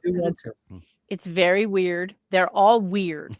They're all in that style of this is Spinal Tap. So I would even say start with Spinal Tap. She's not in Spinal Tap, but it's that whole mockumentary. It's a mock documentary. I'm a fan of shows, like I'm a huge fan of The Office, Parks and Rec. So I like the mockumentary style. So I think it would be up. Oh yeah, so fair enough. Then you may not be your style. I don't like it. But I do enjoy mockumentaries. I hate the British one, and I hate the American version. Really? Interesting. I love, when like you don't like cringe, you're like, that awkward feeling. Cringe. Yeah, that's fair. Yeah. That's fair. That awkward when you can feel it. Yeah. It is tough to get. I will say the British version was very tough for that. In the first season of the American version was like a carbon copy. At least the first 3 episodes were like carbon copy of what Ricky Gervais and Stephen Merchant did with the British version. Every joke, every line, like they were spot on. After the first season, they tweaked the Michael Scott character quite a bit to make him more likable and more digestible, because they kind of quickly realized, from what I had read at the time, they quickly realized that American audiences weren't quite fond of that. It wasn't quite getting it. Like, I got it and I liked it because I've always enjoyed British humor, like my entire life. I've been a fan of it, so it worked for me and I got it. But I will say I actually did enjoy the kind of change to the character. I think it made it a lot better for the American run of the show. But I liked the David Brent character with Ricky Gervais's original version of it as well. So I personally do like the mockumentary stuff, but I get, it's not for everybody. No. Or even just that specific one, you know. Yeah. You know, maybe there's others that you might like. It's just got. Oh my god, I just want to slap the guy. Yeah, that's fair. There's one episode called Scott's Tots too that's like infamous for that exact feeling. It's a long story short, but that's what he promises a bunch of stuff, and wanted to do. It just gets so awkward. Yeah, an awkward, lovable character. Oh, I just think the lovable is just like. Well, he became that's why I do think with the American version they were able to make him more lovable. I'm not sure that ever translated with the original British version of it, that he became very lovable, because that character was really rough. Yeah. No. But the Michael Scott character did become lovable. By the end, like, you could tell the love that he had for his coworkers or his employees and all that. But yeah, there's a few episodes. Scott's Tots is one of them where it's a painful watch. It's kind of like a meme online of how just brutal it is to get through that episode, because it is just so painfully awkward, and you feel every bit of it as if it was happening to you. But yeah, so. But for that note, at least we've got another 1984 movie, and our first year in a row. Yes. And Jay, you're on a bit of a roll, so we yeah, have to see if I wasn't born in the 80s, but I guess I'm the 80s guy for this past couple weeks. Shut up. Well, I wasn't born in the 80s too. Fair enough. I was born in the 80s. Born in the 70s. I was born in the 80s, conceived in 1979. There we go. There you go. Oh, you got it just in time. You were born in the 80s. 1980 the last one. Eddie Murphy is a Detroit cop on vacation in Beverly Hills. I just got off the phone with Inspector Todd in Detroit. He says if you're out here investigating the Tandino murder, you needn't bother coming back. I don't want to take it anymore. For a man who claims to be on vacation, you look a lot like you're on a stakeout. Stakeout? No. I'm picnicking. This is like a picnic area. I have to ask you some questions about Michael Tandino. I've never been to a cell that had a phone in it. Can I stay for a while? Because I ordered some pizza. We have 6 witnesses that say you broke in and started tearing up the place, then jumped out the window. May I help you? Yeah. I'm looking for Victor Maitland. I have nothing to say to you. How you doing? You guys don't know nothing about nothing, do you? You just got your badges and your guns and you're on the job, right? Make sure we get the right drinks, because if I drink club soda, I'll throw up. You know, this is the cleanest and nicest police car I've ever been in my life. This thing's nicer than my apartment. Retrospect, you are the pride of your department in Detroit. It seems painfully obvious you haven't the slightest idea who you're dealing with. I know what y'all think I am, giving me some kind of food. Hurry up, quicker! Crawl back to your little stone in Detroit before you get squashed. Don't move!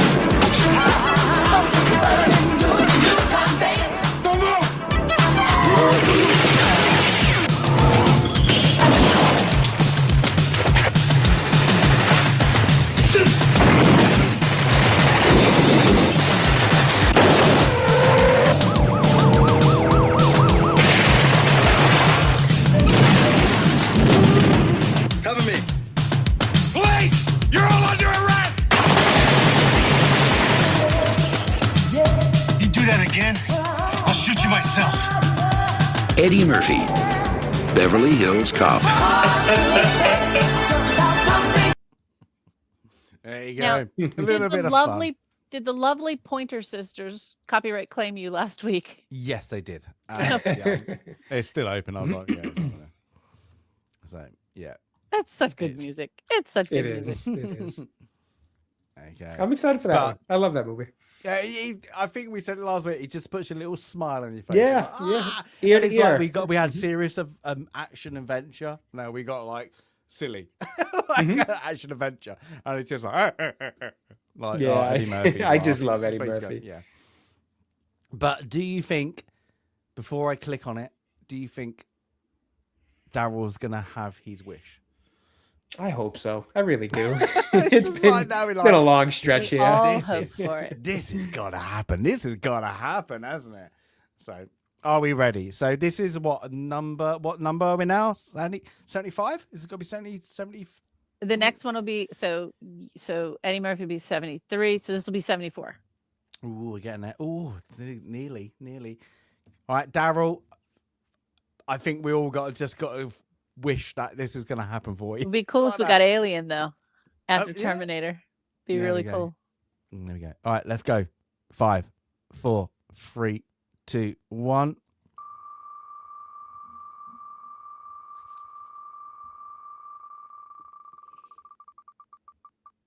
Western. Oh, okay. It's close. No. It's close. I was thinking of him, not the movie. But it's a Clint Eastwood. I was going to say Western. Daryl, is that okay? Okay. Daryl, is Dirty Harry okay? We're inching got closer Clint to the finish Eastwood. line, Daryl. My mind slowly, immediately just went to him in a Western, not thinking of Dirty Harry. Slowly getting Daryl, there. we need to hear Dirty from you. Harry's kind of like, Daryl, please check in Western with us. cowboy. Just Tell us if put this into is California. Oh, but that means the 70s have gone up a notch because we keep getting loads of 70s movies. Yeah. Yep, we This haven't is heard our from Daryl. I'm a little second worried. Clint Eastwood. Yeah. Okay. Let's. He may not be with us anymore, or he may just be so pissed he's gone. It was Daryl. so close with the Clint Eastwood 1971. movie. You gotta So like the close. Clint Eastwood and a big gun. That's cool. That's Yay, cool. All right, we'll take it, Daryl. Daryl. We'll All take right. it. All right. We're getting closer to a Western. Okay. Let's get a good. Let's have a look at a good trailer. 2 seconds. God, I haven't It's watched our this in second Clint ages. Eastwood. Yeah. We had trouble with the curve.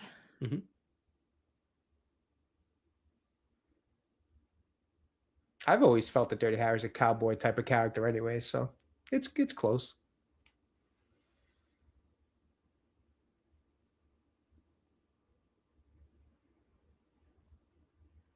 I'm trying to find a good. I was gonna say, trailer. are we Awful. having technical difficulties here? No, just like there's some of like, oh my god, that is really, really bad quality. Well, it was the 70s. By the way, mister, if you were born in 1980, you were born in the 70s. 1980 is the last year of the decade. You were born in the 70s. Who? What? You. Who? Me? Yes. What? Sorry. 1980 is the last year of the decade of the 70s.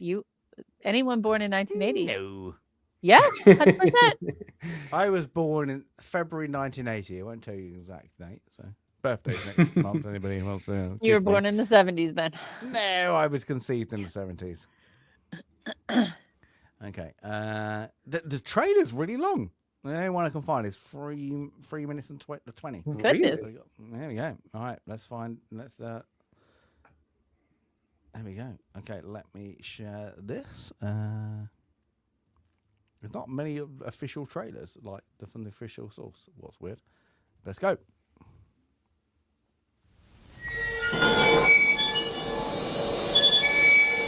Ow. This is about a movie about a couple of killers. Harry Callahan. And a homicidal maniac.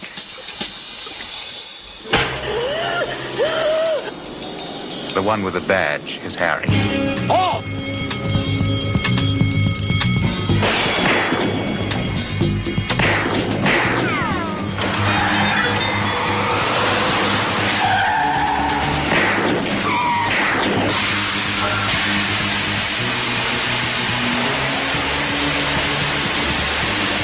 There were a lot of reasons they called him Dirty Harry. And he kept inventing new ones.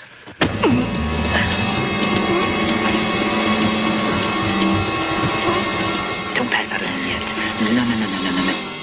That was a pretty good pinch you made yesterday. The chief was pleased. He was, huh? Yeah, he really was. He wanted me to tell you, well done. I'll tell you how deeply moved I am. How do you like that? I pass along a compliment? You could at least be a little bit polite. It might not even kill you to say thanks. Much rather say thanks to a raise. Hey, Harry, check communications. Something from Chicago. A gun nut. I'm putting somebody with you. Well, you know what happens to the guys that I've worked with. Dietrich's still in the hospital with a bullet in his gut, and Fanducci's dead. Now, you're working with Gonzalez or you're not working. Now, that's straight from the 5th floor. You got it? I know what you're thinking. Did he fire 6 shots or only 5? Well, to tell you the truth, in all this excitement, I've kind of lost track myself. But being this is a 44 Magnum, the most powerful handgun in the world, and would blow your head clean off, you've got to ask yourself one question. Do I feel lucky? Well, do you, punk? Doesn't it drive your wife crazy? Nope. Yeah, she got used to it. No, she never did, really. Well, what then? She's dead. Oh, please forgive me. She was driving home late one night and a drunk crossed the center line. There's no reason for it, really. I'm so sorry. It's okay. Look, I want you to tell Chico that I understand, him quitting. I think he's right. This is no life for you two. Why do you stay in it then? I don't know. I really don't. Send Inspector Callahan in.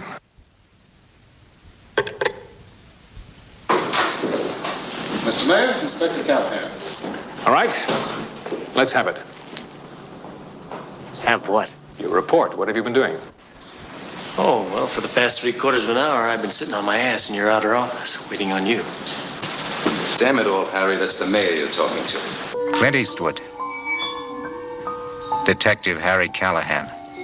You don't assign him Stop! to murder cases. You just turn him loose. Now, what the hell is he doing up there?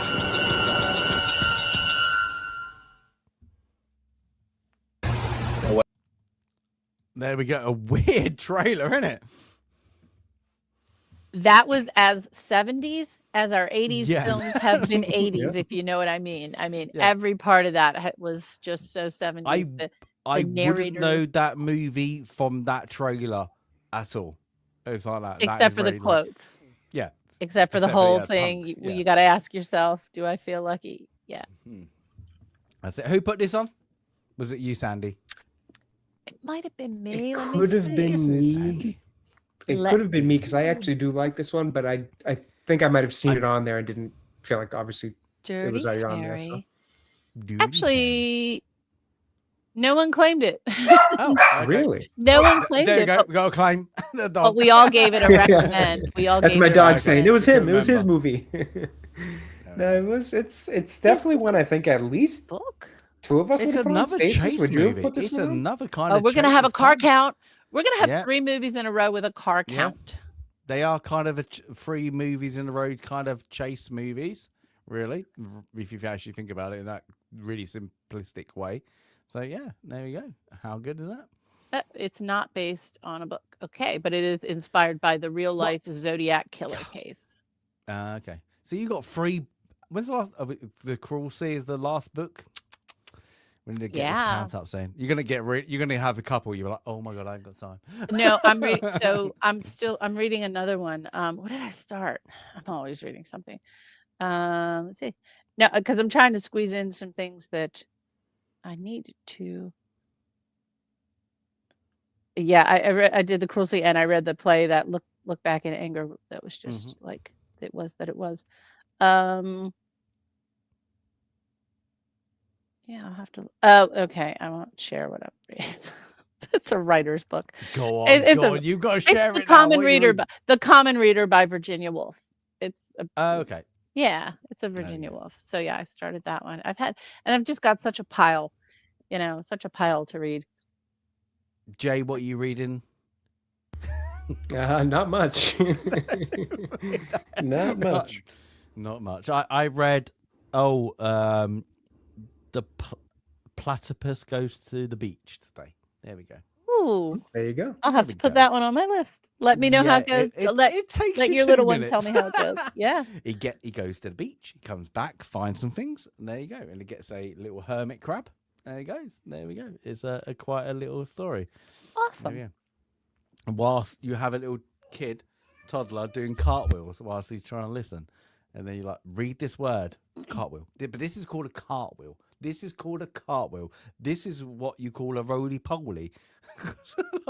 I got the words terminology messed up, so that's what I've been told. You call a roly-poly, we call a somersault, right? That's just flipping over. on the roly-poly ground. when you go over your head. Yeah, Just do like a- somersault. yeah. Don't know why. No, but you a roll. roly-poly makes more sense. No, somersault is because you do a full handstand and then you do a somersault. Roly poly's when you tuck yourself in and do a roll. Yeah, that's what we call somersault. Oh, then yeah, Americans. But roly poly makes messing more up sense. the English language, people. I know. Roly poly sounds better. Jay, as we're going to go on for what you're doing later, are you watching the Royal Rumble later? I think it's happening now. They're over. I believe they're in Saudi Arabia for this one, if I'm correct. So my time, I think I've either missed it because somebody was actually just texting me some of the results of the earlier matches. Okay. So I think the women's Rumble already happened, and I'm pretty sure another big match or two already happened. So you don't know mix the women's and the men's now, like in the Royal Rumble? No, they don't make. They do two separate ones. Oh, yeah, they'll usually start with the women's Royal Rumble to open the show, some other matches, and then they'll close out with. It's got to be like 7 o'clock, 8 o'clock your time, then the main event. I'm guessing so soon. Like I'm gonna tune in to see if I've missed it or if there's still some of the Rumble left. It's on Netflix now, isn't it? You can get it for free. So I believe internationally it is. Here in the US, they cut a deal with ESPN. So if you want to watch their stuff, you have to get the ESPN app, which is like $30 a month, which is ridiculous. Nobody watches it unless they're it's owned free by in the Disney.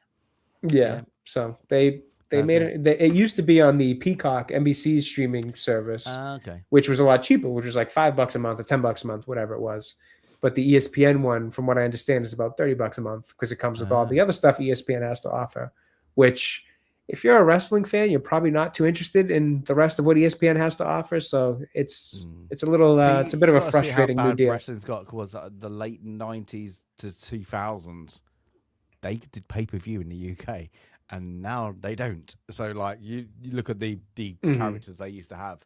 Now they just don't do it anymore, do they? Just don't have that pizzazz. Yeah, it's very it's weird because like it's bigger than it's ever been in terms of like the global scale, but it's almost like it's not as popular as it was in that 90s era because they had Stone Cold, they had The Rock, they had The Undertaker. Like there's good wrestlers and good gimmicks and characters and things going on in the WWE. Don't get me wrong, but it's not the same. That's just somebody who's a fan of both eras, because sometimes you'll get people who are like, oh, it's all crap. It's not as good as the era that I liked when I was watching it. There's still good stuff there. Just, I don't know. It even, like I said, as somebody who likes both eras, it's just lacking something that era had. A lot of people will say attitude, which was it was. I think, what's the T's, was it T or T's CZ or TZW or something? I can't remember what it's called. Like the cheaper version of like WCW. Yeah, that's it. They just it's not so glamorous, and like WWE, looks a bit too glamorous. It's just like it's definitely come a ways in terms of the whole production and all that. It's like even The Rock. The Rock intro is the shittest intro. It's like he's but he was the character. Yeah, well, that's the thing is like they don't have those guys top anymore. Yeah, to the point where like when those guys come back, you kind of hear the biggest, what they call a crowd pop. You kind of hear the biggest pop when you hear Stone Cold's music pop at WrestleMania, and he's just coming down to ride a quad around the ring and then promote, something or give the attendance count for Wrestle. That was his most recent appearance. I think he came out to just give like the attendance count for the show, whatever it is. And the crowd went nuts when his music hit. Or agrees with you because we can hear. Yeah, he's downstairs potentially wrestling right now himself. He sounds like he's having some fun. No, but it's like that when you heard the Undertaker. Dum. Yeah, it's just you got that like well.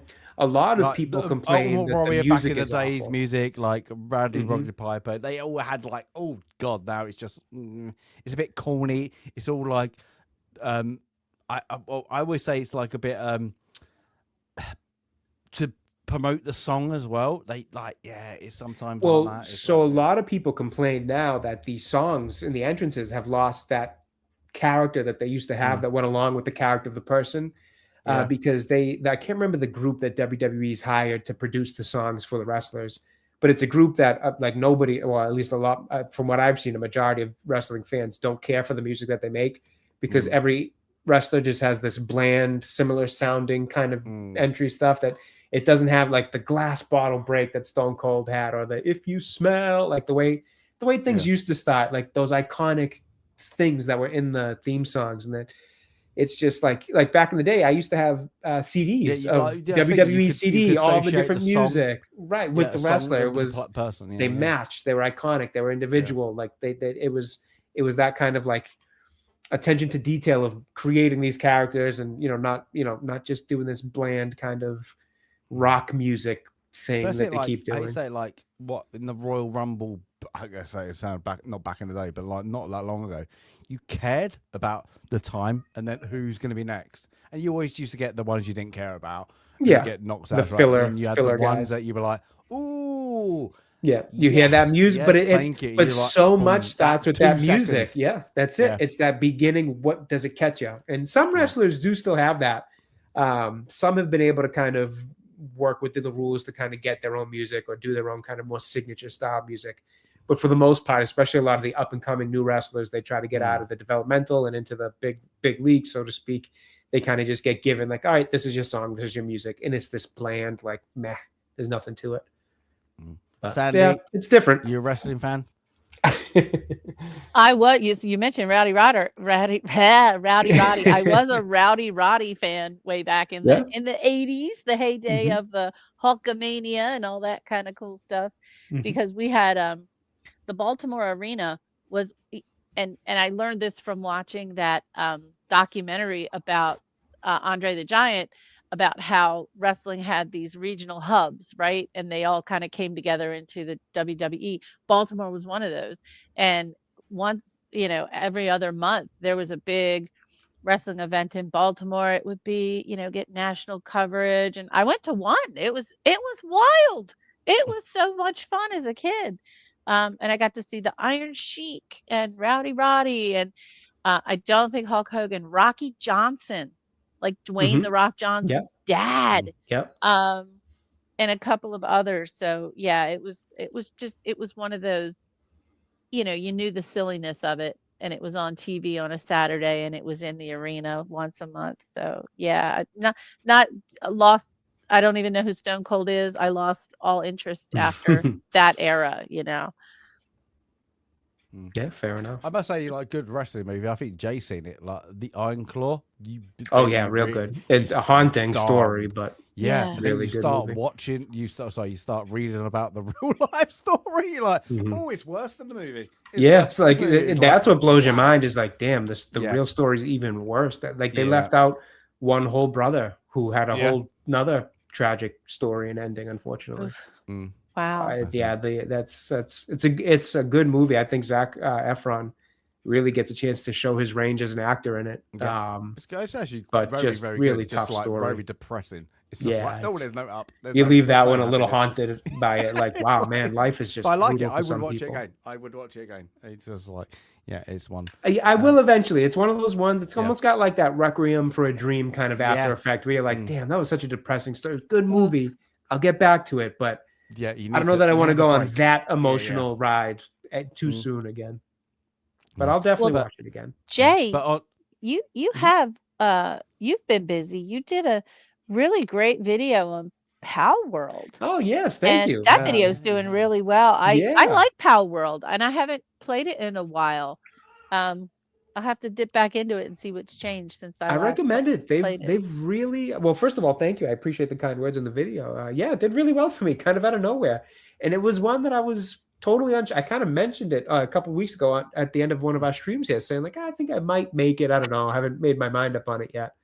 And then sure enough, I made it and it did really well. So I was happy about that. But in terms of the game, I recommend checking it out again because they've really filled it out. It's especially if you haven't played since its launch, which I can't believe is 2 years ago. I still remember doing a video on that review. So I can't believe it's been 2 years.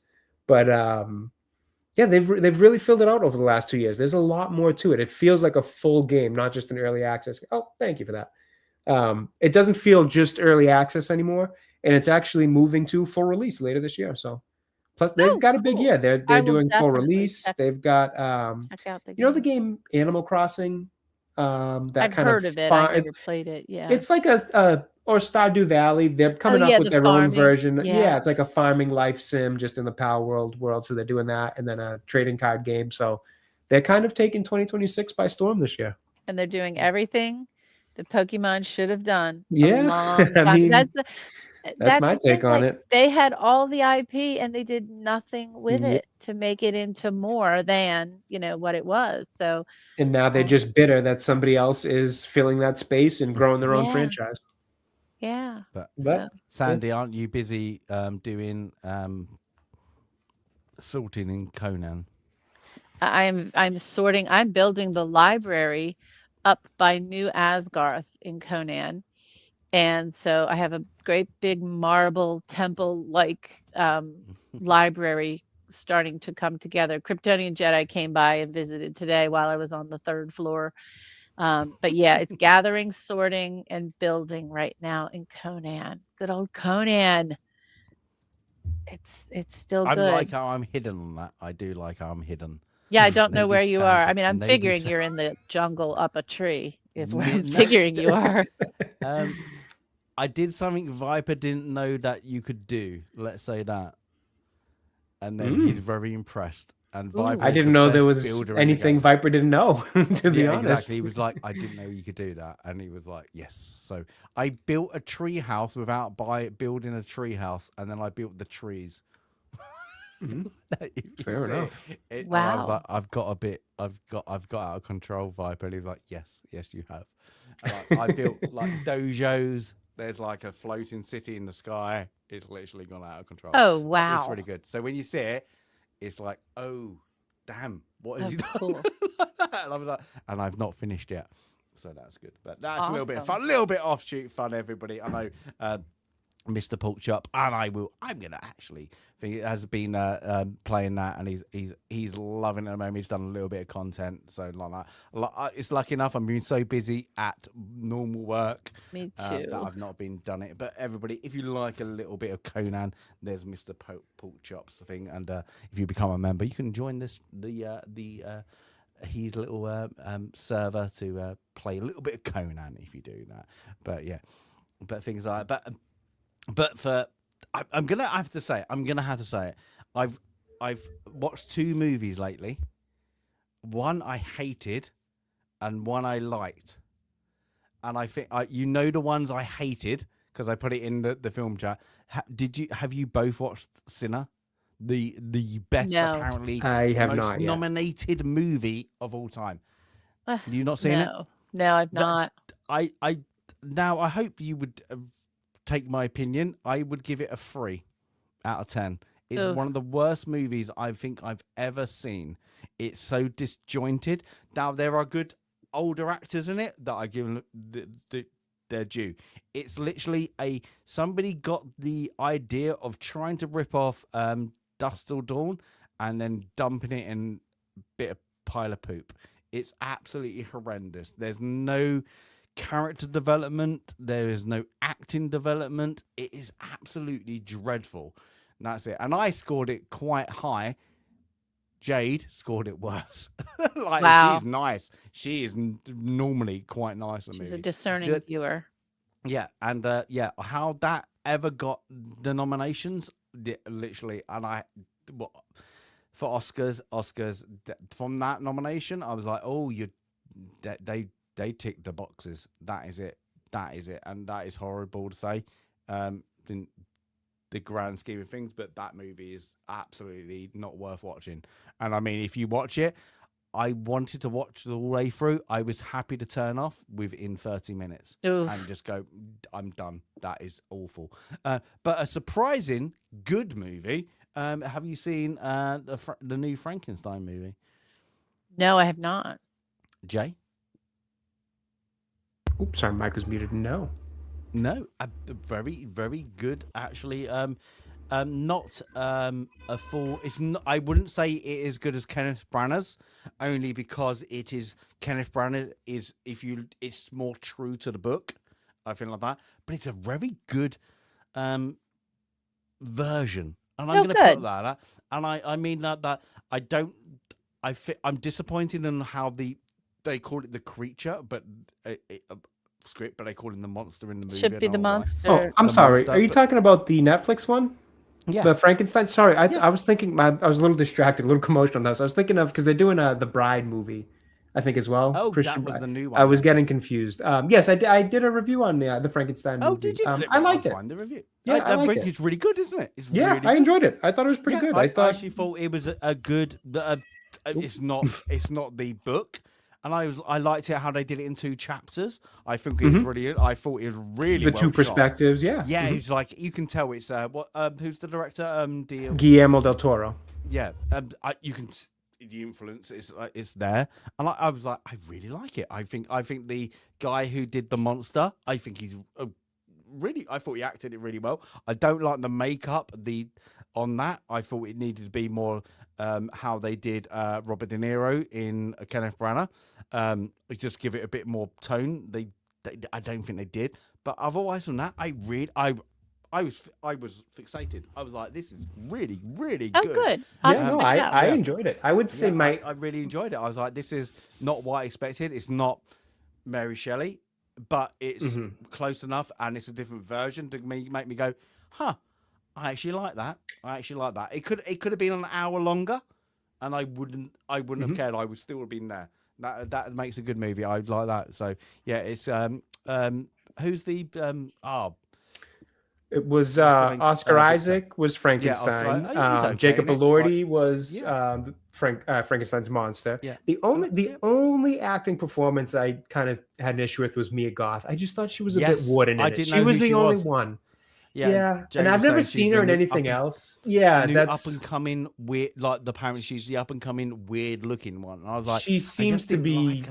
Like she seems to be kind of one like she put it, one of the up and coming actresses in Hollywood. I haven't seen much else with her. I don't know if I've seen anything else with her, to be honest. No. And I think one of the problems was between Oscar Isaac her to be the character in the book. What helps? That's why they probably didn't need it. Right. And it's just her performance came in just a bit hollow compared to because Oscar Isaac, Christoph Waltz, they're very theatrical in this, and the whole movie's very theatrical, and she just comes in really just kind of a bit bland, for lack of a better way to put it. So yeah, she was the only. We got a review. We got a review, people. Yeah. Everything I'm saying now is actually in it, so feel free to check it out. But that was my only thing. And again, I didn't think she ruined it or anything. It was. If I had to pick a weak spot in the acting, I do think it was her. Yeah, it was a but surprise. Otherwise, I really liked the movie. Yeah, I've been putting. I don't know why we had other things to watch mostly because I was like, we got to watch this. But then I was like, oh, that's it, and it's good because they do chapter 1 and chapter 2. I could put the kid to bed, and then they were like, and now chapter 2. I was like, oh, stop. We go to bed early. Yeah, perfect intermission. I loved it. It's like bang like that. It was actually quite good. But yeah, very, got a great Sandy, look I think to it you'll too. like it. It's, and I think you'll be like me. I like the comparison to the other one. You'll be like, I get it. I get what they were doing. Like some of the effects and some of the set design is absolutely brilliant on it. I feel they were like, oh, that's really good. So yeah, that was my surprise that I like that. But I do like his the director's style sometimes. I think as well. Like Shape of Water. I think the Shape of Water I've never looks really seen good. it, actually. I don't like the movie. That's it. Yeah. It looks great. I did like his Hellboy movies back in the day. Those were good. He did Hellboy with Ron Perlman back then. I thought those were good. Blade 2. He did Pan's Labyrinth, I believe, which is one people really like. I haven't seen it. Yeah, that's one of his early ones. That's what that kind of gets off with that kind of dark French kind of neo kind of look. What was the big like robots fighting kaiju monsters one he did? Pacific Rim? Is that? Oh yes, yeah. Is that right? Yeah. I believe he did Pacific Rim. At least the first one. I don't know if he did the sequel, but I may want to look that up. Actually, I think he did that movie. But he's got a cool style. I forgot he did that. That's it. He's got and that style shows in this one. I thought visually between the costumes, the landscapes, the way the colors pop, it's really, really nice looking film. Yeah, I say like it's some of the set design, like with the I'm guessing it was filmed in France or Spain. Like just with the architecture of some build, but how he got like Gothic, he kept doing the petals. I was like, that's quite cool, like that. And they're like, the opening. What is the end of the book? is like really good. I thought like with the flames and the sparkles off the monster, I thought that was like really, really, very, very well done. So yeah, I was surprised. So recommend that. Don't watch Sinners. Don't watch Sinners. I wouldn't even. If you're, I like watching the Oscar ones. I used to like watch the. Yeah, I fell out of that habit now myself. There's 7. There's like 7 or 8 now. It's like ridiculous. It's like now, like I'm like, oh, every time, And like, I'm like no. 5 or 6 of them usually don't look that interesting to me anymore. So like, this I used to try to do all of them so too. bad. Yeah, that's it. Yeah, Sandy, life is too. I will probably still try Sinners just to see, because it's a lot of hype. And the other one was Weapons, that movie that came out a few months back. Weapons was one that people were raving about. So those 2 have been on my list all year, or at least since they've been out this year. And I actually didn't know. I remember you saying like you weren't interested from the Sinner trailer. Yeah, just nothing. Like, I was like, oh, that could be interesting. Yeah, fair enough. I was like, oh, I was disappointed because it was on. I was like, this is one I want to watch, and then it came on our TV and like for free. And I was like, oh, let's watch it. And I was just like, this is terrible. And it was just like when you're watching a movie, like, oh my, what are they doing? This is absolutely. Where's the storyline? That's it. It's gone. It's bizarre. It's bad. So yeah, it's not a great one. But yeah, a Ross on that, I don't really know. So. Yeah, we'll see. I do like Michael B. Jordan. I think he's a good actor. I can't remember the rest of the cast that's in it, honestly. I just, I saw the trailer and it didn't do it for me. And you'll recognize them from other things, but you wouldn't be able to put in the name to the faces. It's like, oh, yeah, I know them. There is, the main baddie, I suppose, is Irish, and I can't remember. You know him, you recognize his face, and I can't ever remember his name. But yeah, he's a very good actor, and he's just like unutilized. And that's it. But Michael B. Jordan, he's absolutely terrible in it. Absolutely terrible. Oh, really? Yeah. Oh, really, really bad. That's surprising, because I think he's a good actor. I won't give it away, but it's really bad. Like twice. Let's just say that. Like that. Yeah, he's just like, oh no. And everybody who's supporting that does it well. Just the storyline just doesn't gravitate to anything else. So yeah, it's unfortunately, yeah, I couldn't. I didn't realize it was the director who did Black Panther as well. So that makes sense. He's worked with Michael B. Jordan. Okay. Ryan Coogler. I didn't realize it was his movie. Well, I'll give it a shot. I'm curious. If you want to give it a shot, give it a shot. I just like no. It's just one of those moments. Yeah, fair enough. Yeah, It wouldn't be the first movie that was hyped up a little bit by the award season that I didn't personally care for. If that be the case, having more, and I know Sandy doesn't like it, but having more than Gone with the Wind is like, is for that kind of era and what that did is like, it's. Well, I thought Everything, Everywhere, All at Once. I thought that movie was awful. Oh, that movie was horrendous. Oh, I think it's awful. Truly awful, and. That was like the belle of the ball that year. It won everything. And I'm like, what movie did the Academy watch that I didn't? Because I thought this was terrible. To watch it twice because I thought I missed something that somebody else. Yeah, I was like, did I miss something? Did I miss it? And then it was just nope. By the end, because I felt somewhat similar to that. I was kind of like, what did I miss? That this movie didn't make sense to me. And then I realized, like, no, it wasn't me that missed something. It's just. It's not a good movie, and I'm not going back to find out if I missed something because I just don't care. Even if I missed it, so be it. Talking 1984, the film that won. Look at that long list of awesome films. The film that won was Terms of Endearment. The Oscars are always just askew sometimes. Like what was the Indiana Jones lost? Was it to Driving Miss Daisy? I mean, my God, what it's snobbery. It's absolute snobbery when films like awful. When films like that get nominated and win, and other films don't because comedies, sci-fi, can't win. It was that whole run of like, hey, we had all these awesome films to go see, but then Terms of Endearment, Cocoon, Driving Miss Daisy, all the old people movies were winning when all the cool movies were, are the ones that we remember. To be honest, who's going to seek out Terms of Endearment? Who's going to seek out, I may offend some people here, The Notebook? Who's going to seek out Oh my God, Sophie's Choice. Jesus, there's a film you never want to watch more than once, right? Oh, they get all the accolades. I don't want to see it again. And Was it the Green Book or something? With Green Book turned yes, Viggo Mortensen. Mahershala Ali Viggo and Viggo Mortensen, Mortensen. Yeah. Like, who cares?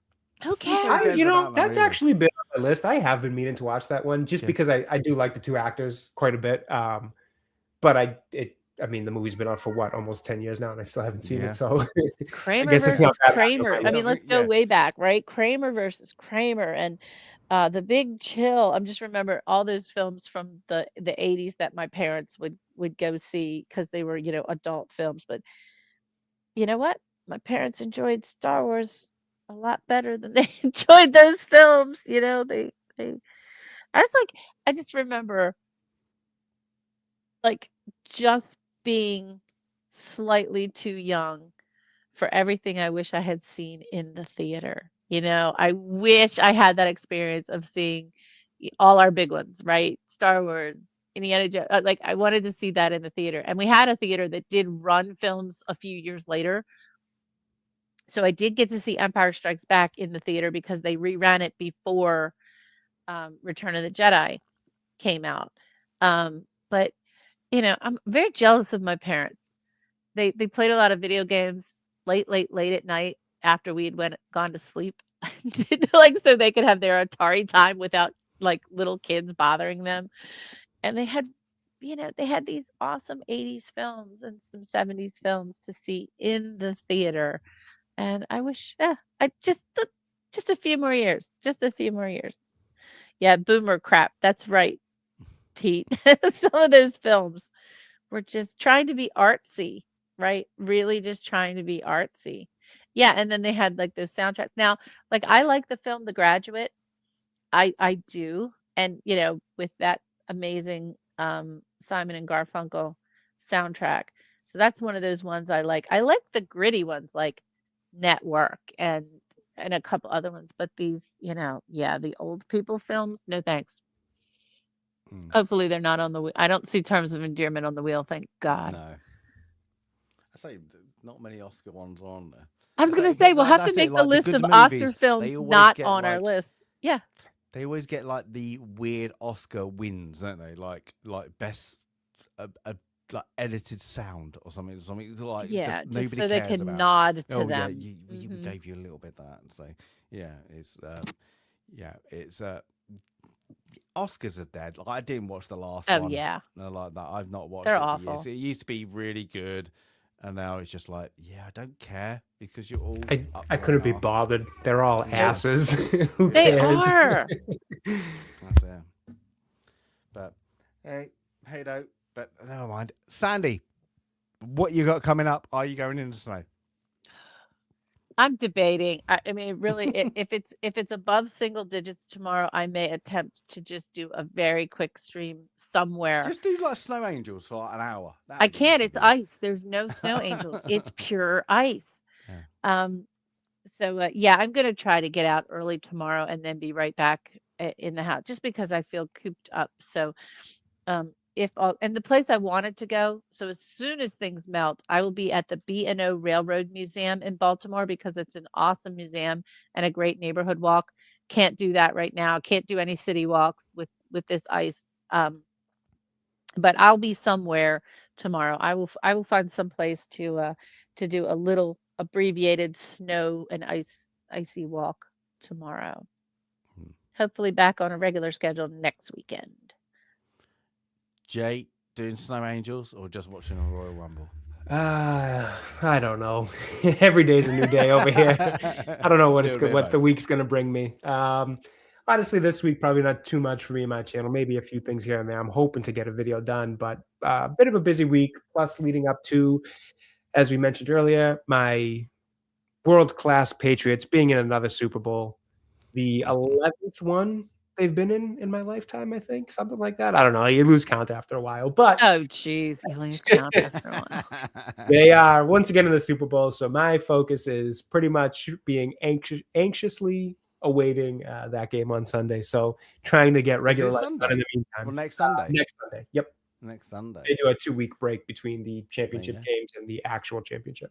I have something not to watch. Yep.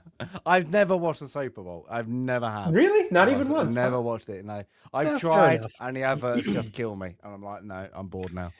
No, That's funny because that's actually the one time where the ads are not bad. They're actually somewhat I watch entertaining for to the watch. ads. I want to Yeah. break. I don't care about ads. I want to watch the game.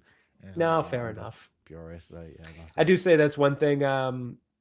Football in terms of Europe has figured out was the ads on the uniforms, the ads around the pitch. It helps to be able to keep eyes on the field, on the pitch as much as you can in terms of the viewing. No Packers. When there were good halftime shows, the Tom Petty halftime show That was a good one. That was one of that's my my favorites. number one, and of course Prince doing Purple Rain in the Rain was That was a good one. unreal, just You ain't got the unreal. stars anymore, have you, to really do it? It's the same. Yeah, I mean, there's big artists. It's just, who's stars this just year? don't have the Who's same this- thing who's anymore. it You this know, year? Bad Bunny, who's a musician I'm not super familiar with, to be honest. I know who he is.